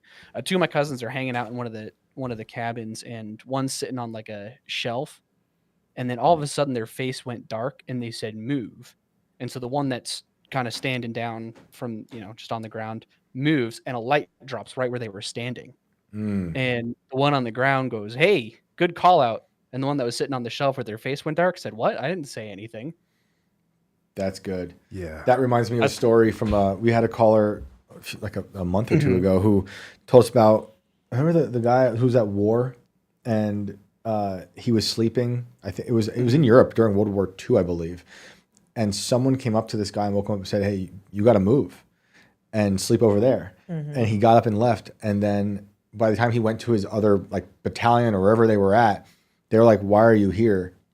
Because in the time it took for him to leave where he was and go to this next place, the place he left was bombed and everyone died. And then the person that told him to move wasn't like alive because he was wearing a completely different uniform that he recognized as being from something else that was nowhere nearby. So like when I say not alive, like it was like either someone astral projected there or it was a ghost or something. But someone told this guy to get up and leave, and he survived. Could it be like the voice of God telling that person to move, and the girl actually didn't sit? Because I had an experience like that about 5 months ago in Miami, where it was like 2 a.m, and I was playing this game, really in the zone. Like sometimes when you're doing a task and you get into this repetitive like flow state, I just heard the voice. It went rain, and then thunder struck, and then it started raining. I was like, whoa. Maybe it's just intuition. Yeah. No. I was No. inside. Who knows, man? And it was very similar to hearing like move. It was just one word, and I was like, whoa. And then within moments, there was a response. That could have been her hearing the word move. It's kind of like that. Yeah, I that one I'd have to talk to one of my cousins about because it was too my whole family ran this camp for decades. And she felt like she heard the word move from the other person, like there was a catalyzing location from where the sound came from. It wasn't just booming in her head. She felt like it was told from someone near her. Yeah, so it was one of them was sitting on the shelf, and the one that was sitting on their shelf, their face went dark, and they said move. So the one standing underneath the light, like understood the other cousin is speaking and moved. But it was a weird experience for both of them. And then the person on the shelf denied saying it. That's what makes it really interesting. Yeah. Because maybe she didn't say it, or he. I don't know. I picture two Who girls. knows? I mean, I don't know. I'm a skeptic believer. I believe in a lot of paranormal things, but I also I go to the natural explanation first. And I don't have a natural explanation for that one. Did you get the story from the girl? Was it girls? For some reason, I keep picturing 2 girls, or was it 2 boys, or what? No, guy and a girl. A guy, the person that moved. I forget which one was in which position, though. I'd have to ask. So you know which one told you the story? Was the one that moved or the one sitting on the shelf? You don't remember? I think both of them actually. Oh, wild! Recounted the tale. Yeah. Why? Is someone most likely to lie or something? Yeah, the person on the shelf said. I would be surprised if it was the person on the shelf. The guy cousin, he was with me for the striking of the divider. So this place got a lot of weird stuff going on. Is it built on top of a cemetery? I had another friend who saw some stuff, like visions, but he was also going through a really, really rough emotional time, and that could have just been his own mind. I wonder if these places, like you were saying earlier, these like more spiritual places, they congregate people who are dealing with a lot of different things, and things happen there more than other places. Possibly. It's possibly. Those are the only one I personally experienced there was the divider being paranormal research of these types of places and see if there's a spike in activity. Right. I would love to do a genuine paranormal investigation there. Yeah, but it wouldn't be like the ghost hunter shows because I hate them. They don't Yeah. do paranormal investigation. They're there to entertain you and scare you. Yeah, I'm not a fan of them either. We got to get the right tools to measure that kind of subatomic fluctuations and stuff. Yeah, the tools. I'm skeptical of the tools. Right. I really hate EMF readers. I love that sentence. Like, okay, well, one, if you start waving that around your house, it's going to freak out because I've got I'm talking to you on a computer. That's an electric machine. My cell phone, electric machine. Right. The atmosphere just has electricity in it, so sometimes that can just set it off. So it's a terrible tool for investigation. One that I want to investigate the tool itself are the old analog spirit boxes. Those things that scan radio stations and spirits are supposed to be able to like pull words from it and push it through the box. I forgot about those. Yeah. That's a good one. The analog ones I am interested in. I really want to do an experiment where I grab one at my house where I'm fairly confident there's no untoward spirit presence and just let it sit there and do its thing, and then just if it spits out words, start recording. So here's my what those words question. are. I believe you said you were a devout Christian. How do you feel about doing that and, basically trying to communicate with the dead? I wouldn't try to communicate with the dead. If they're communicating with me, I'll let you know. My thing on the spirits is I'm going to try to figure out how to articulate this well and sensibly. So we use the word angel and demon, and we kind of just default to those being the only two spirits, but I think that's mistaken. Because angel refers not to a, like, we don't say angel and it refers to a very specific thing. Yeah, there's lots of angels. It's a job description, not a description of the being itself. Right. There's angels that are wheels within wheels. Say that again. There's angels that are wheels within wheels. There's cherubim. There's all types of things. But yeah, they do. Yeah, the seraphim, which are like serpentine spirits with wings. You got the cherubim, which I forget their description. And so I imagine demons are much the same, where you have fallen cherubim, fallen seraphim. Right. I believe that I'm probably one of the few Christians that unironically believes in Wendigo.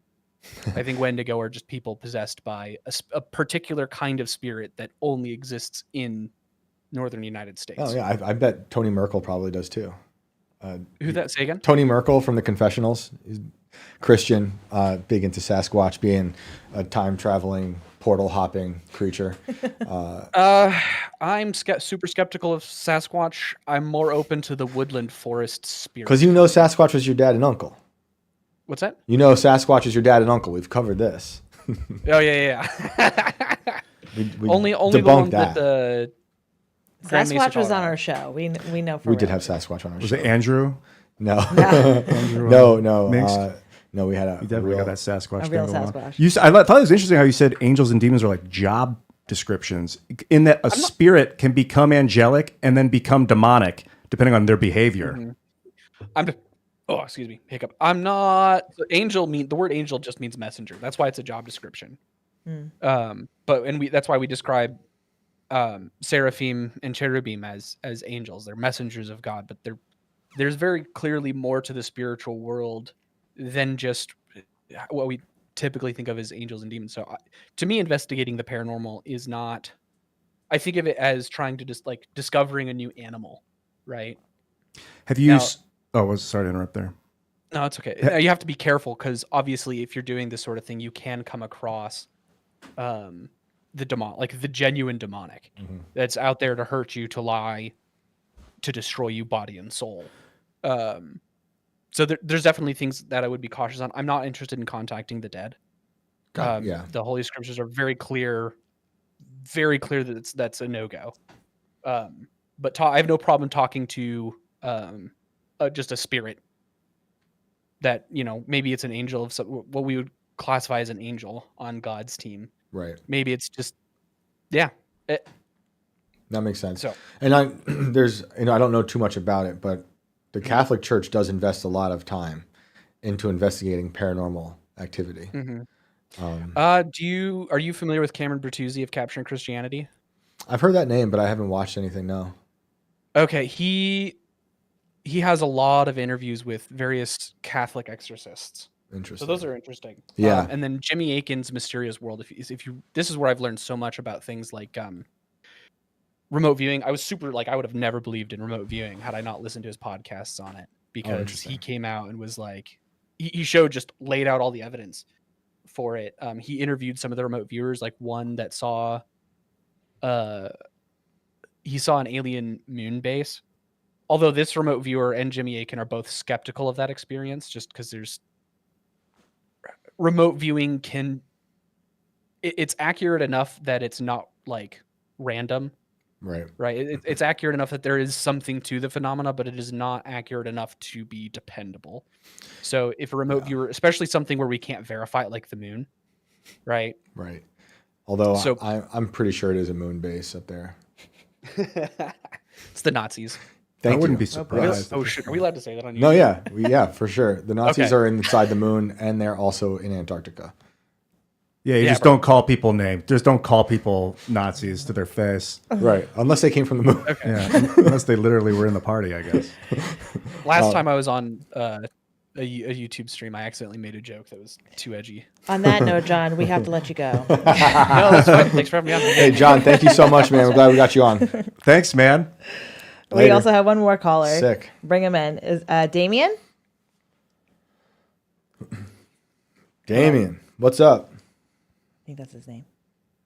Uh-oh. Oh, no. Damien. I summon Like- you. Yeah, yeah. If you say Damien, it 3 like times in a row, demon. he's just going to appear. Damien, Damien, Damien. Uh-oh. Well, how do you feel that your name is similar to Demon? And do you think that? Because I always thought those names, Damien and Damon, Dameon, are They kind of used similar. Damien was in that. What was that movie? Was it The Exorcist? No. The Omen. The Omen. Thank you. I'm sure There you've he heard that is. all the time. I'm sorry. Have you thought that throughout your life? Yes. He's like, "That's not my name." I've been called that a lot. They're like Right. Damon, because Demon is Demon, but then Damon, Dameon. Or is I- But he's Damien. Yeah. Damien is very similar to Damon. Yeah, it's a Damian. That's your name? Yeah. Awesome. Awesome. Well, do you feel I mo- think in the movie, I think it's IEN. Okay. I think so too. Do you feel more demonic because that's your name? And that's a serious question. No, I always made that joke. My grandma wasn't very happy when I was given that name. That's for sure. My brother's name's Max, and he was like, I was like, does it make you feel more extreme? He's like, Yeah. Yeah.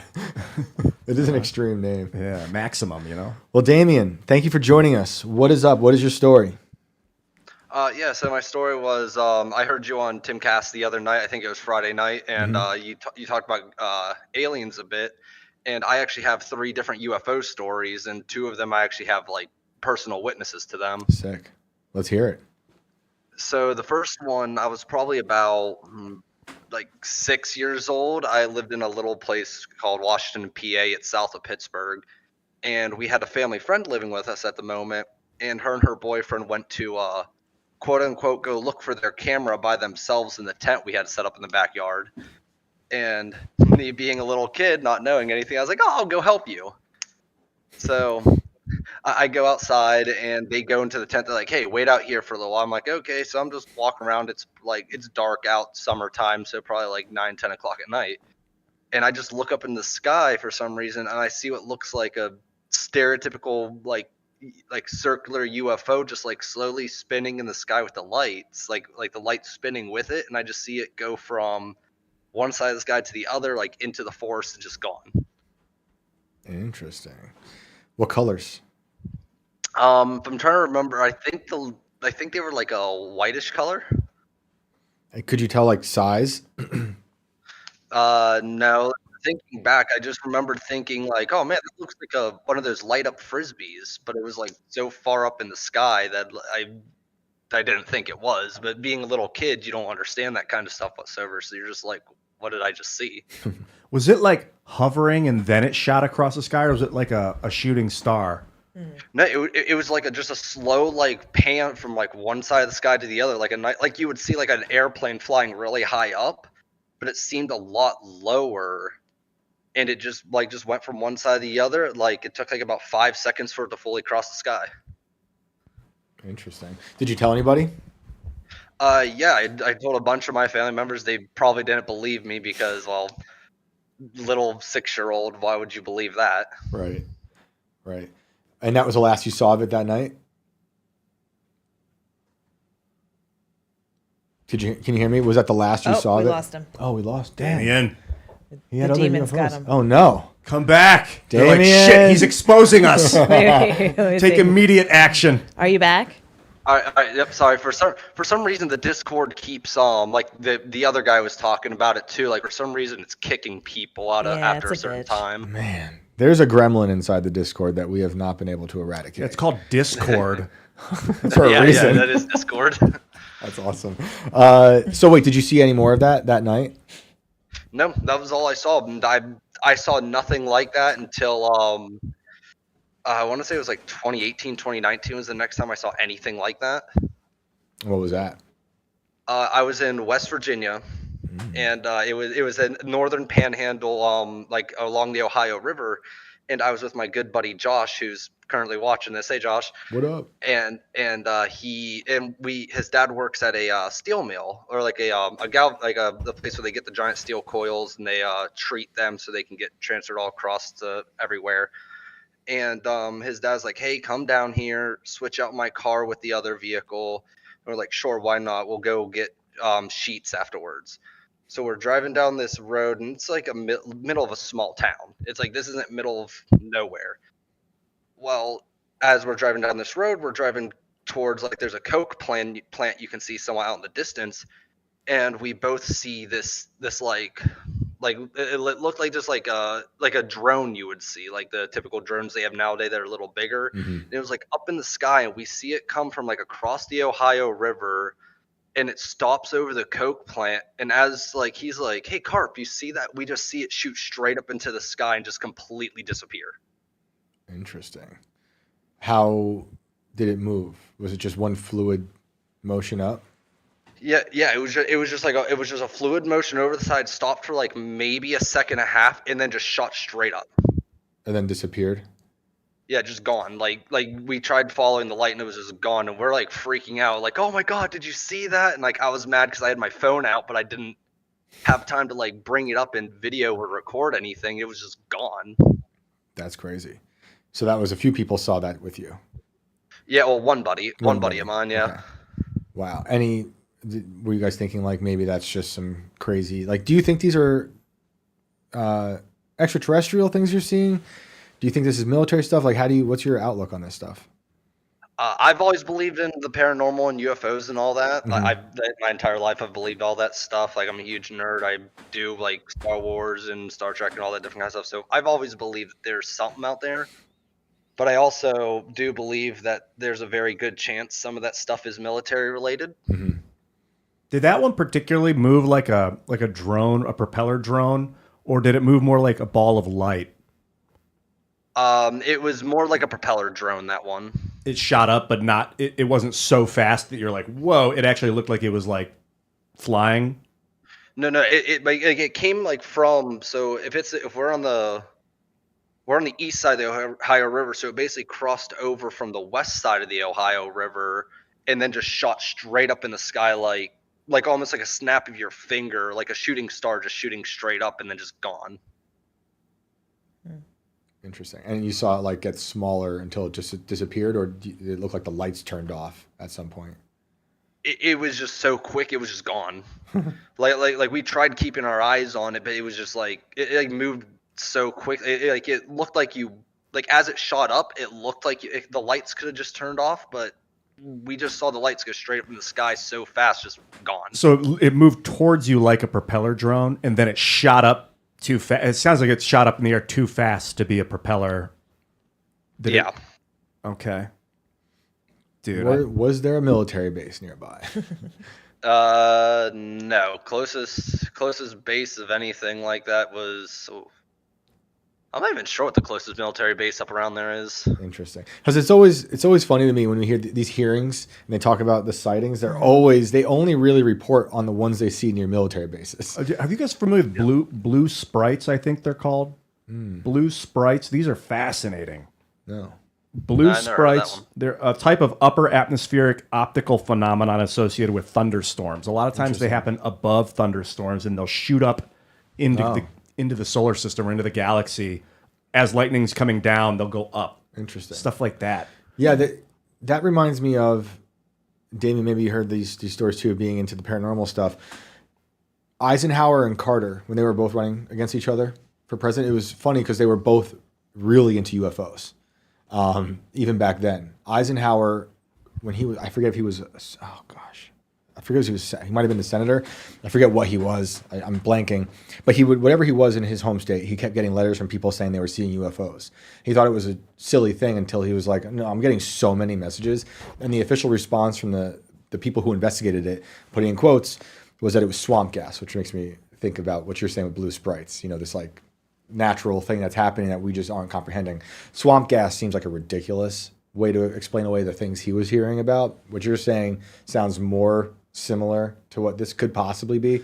I haven't looked at that. Maybe the blue sprites are upper atmospheric, though they happen above the atmosphere. Yeah, so this was wouldn't be like low. a by the river situation. Probably and the not. way it Could be a wouldn't similar like phenomenon. comet or anything.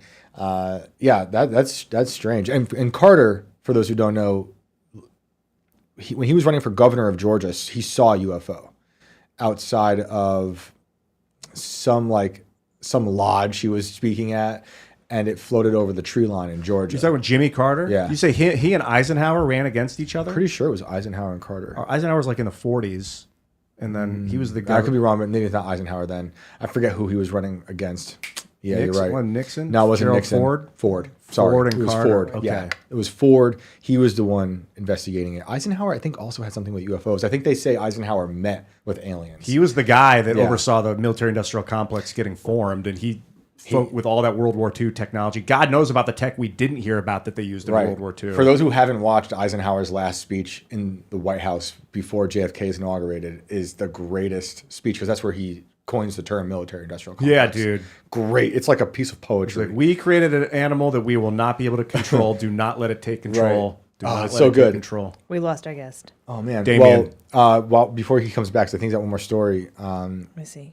Yeah, Eisenhower. They say the theory is he met with aliens, and Ford and Carter running against each other, and Ford believed that there was things happening. Damien, And- are you back? Sorry. Yeah, and Carter, he vowed Yeah, I'm to release the documents, but when he got into office, the story goes that Bush Senior was like, "Nah, you can't do that." Yeah, because he was head of CIA at that point. Interesting. Damien, did you have another story for us? Yeah, so the last one happened about in 2022. I was living in Butler, PA, right by Slippery Rock University, north of Pittsburgh, and I was driving home from work. I did security, and I just stopped, got some food, and as I was driving west towards the main highway 79 because we lived right by it. And as I'm making a turn on this S-like turn, like this S-shaped curve in the road, I just glance up to the left and up in the sky, and I see just a giant glowing green orb going across the sky. Slowly, And fast. I was just like, what is that? And I tried getting a picture of it, but the way the curve was, it just the way the curve was of the trees, I lost it. How big did it look to you? Up in the sky, it looked reasonable size. Like, it didn't look tiny. It didn't look like at first I thought maybe it was a firework, but the way it was arcing across the sky in one fluid motion and wasn't dissipating at all, I was like, no, that can't be a firework. So I actually called my roommate. His name's Aaron. Well, my old roommate, because I no longer live there, but his name is Aaron. And I called him because the way it was, like, you could possibly see it from the house. So I called him. I was like, "Hey, Aaron, where are you at right now?" And he said, "Oh, I'm driving past the alpaca farm." And so, like, if you're right beside the alpaca farm and you look to the left, you would be looking in the same general direction I saw. And whenever he said that, I was like, "Did you see a giant green like orb in the sky?" He's like, "Yeah, it went right across the sky and like over the horizon." I was like, I didn't know it went over the horizon, but yeah, that's what I saw." And that was it. Crazy. That one sounds like a craft of some sort. For sure. I think it's interesting you've had all these experiences. I wonder if having seen one at such a young age has made you more like attuned to watching the skies. I was thinking the same thing. And also your perception, because I think like some people, if you play a high frequency, they don't hear it. And other people do. Exactly. And I wonder if it's same with visual acuity. Yeah. Some people see certain frequency of even if it's just plasma. Yeah, I think it's possible. I think for sure, especially if it starts at a young age, you're just more tuned in to looking. Wow. You know, even if what you saw in the beginning wasn't what you thought it was, because our imaginations are so wild at a young age. I don't think you ever. I mean, people's perception is watered down because society does that to you as you grow up and inherit the routine of everyday life. But for some people, I don't think that stuff goes away. And also, like you're talking, Damien, you particular out in like the wood, well, not in the woods, but like out in like almost rural or rural-ish. You're not too close to any urban centers as far as I can tell from the stories, if there's an alpaca farm. So like light pollution, there's probably that stuff flying over us more frequently in the cities, but we don't see it because of the light pollution. Absolutely. Totally agree. Oh, 100%. Awesome. Well, thanks, Damien. We appreciate the call. Yeah, no problem. Have a good night. See you, man. You ever see any UFOs or anything? I've seen shooting stars. Yeah. Those are freaking cool. They're amazing. Like where I look up and then it fires. Like one night I was on mushrooms and I think I said, what did I say? I got out of the car and said, I am a god. And I looked up. No, it wasn't that. It was something very, very like emotionally prophetic about how reality was happening now. And as I looked up a shooting star shot, I'm like, maybe a coincidence, but also maybe just a big calculation that I'm participating in. There's no such thing as coincidence. I don't think there are. I used to think so. It can't. It's just not. It's not part of Yeah, life. the connective tissue of space time is, apparent. They appear like coincidences to us because we're not seeing all the information or the calculation that's going into it. Mm-hmm. However you believe it's there, there's something else operating all this stuff together, and you were meant to see it. I saw a UFO in Georgia. What did you see? I saw an orb floating up and down, left and right, constantly, and then it just disappeared. And I saw it again to my, I think, east. And this is above the tree line, pine trees in the good state of Washington, Georgia, with my friend Clint Brantley, when I went down there to write a book about the Confederate gold.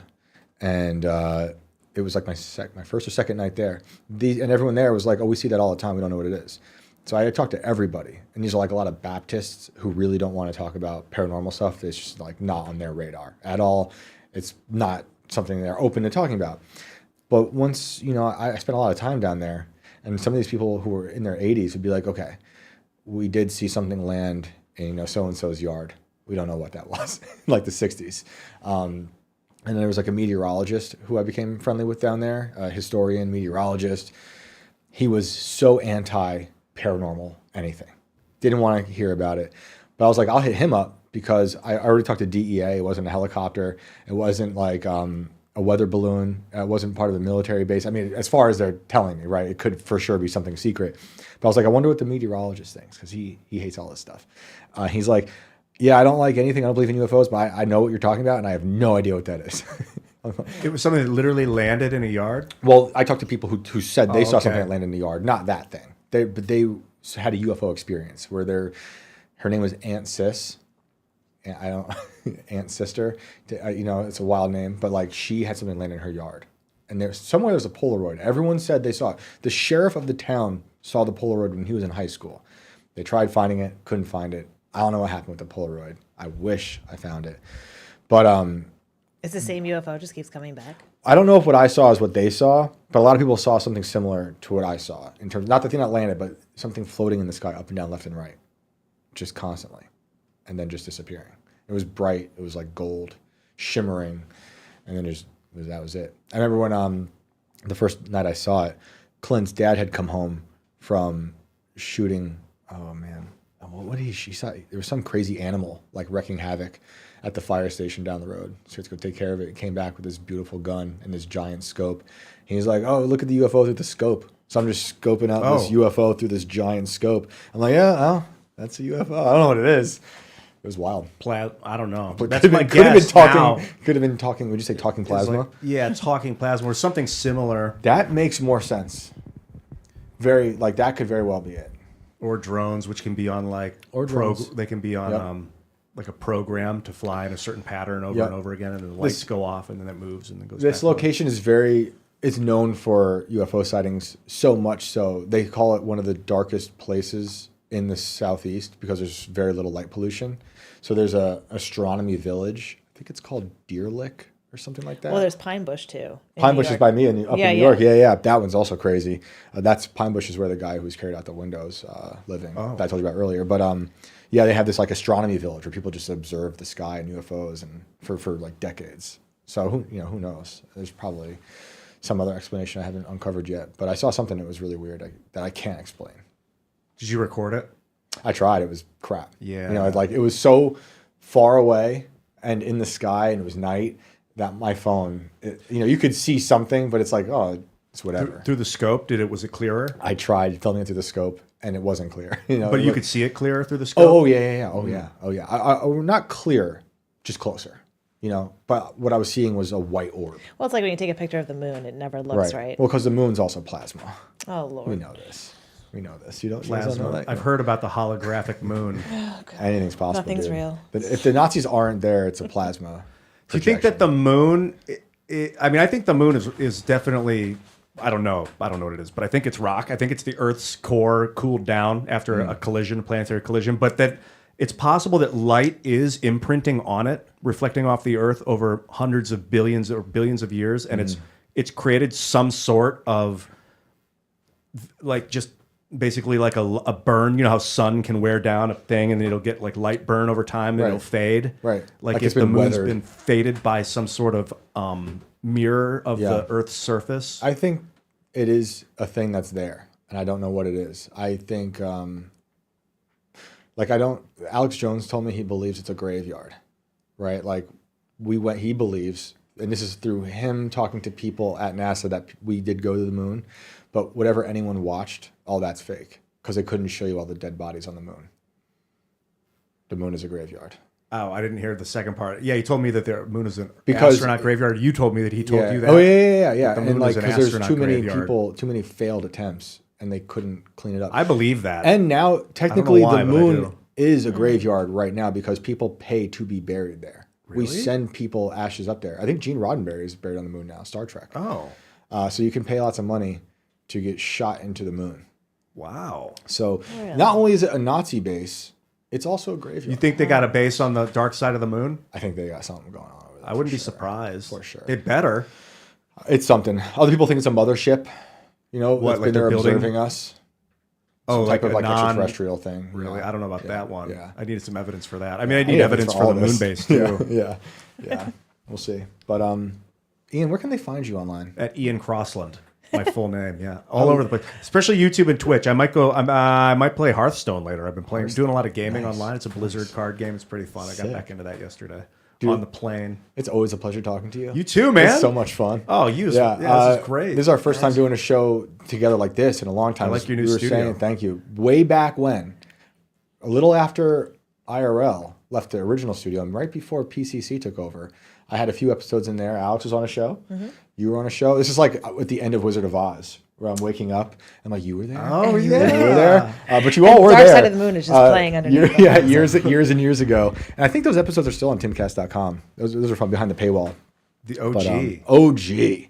So always a pleasure, dude. Well, I came from normal world with Yeah, shout out to normal inverted world. Sick. Shit's twisting. That's awesome. Yeah. Wow, that's weird, actually. We were talking about how like visualizing the other world when we were talking about DMT and about these other worlds. I don't know what world even means because it doesn't mean Earth. It's like, is it your perception of reality as your world? I think. I used to think of it as the Earth itself, but now we're like in outer space. Like, what is? World used to be objective, but now with everyone having so many different subjective perceptions, world has become subjective. But I believe there still is an objective world out there that we just can't agree on. I like how you were saying. I know we were about to wrap. That you woke up from that psilocybin trip, seeing an inverted world. Yeah.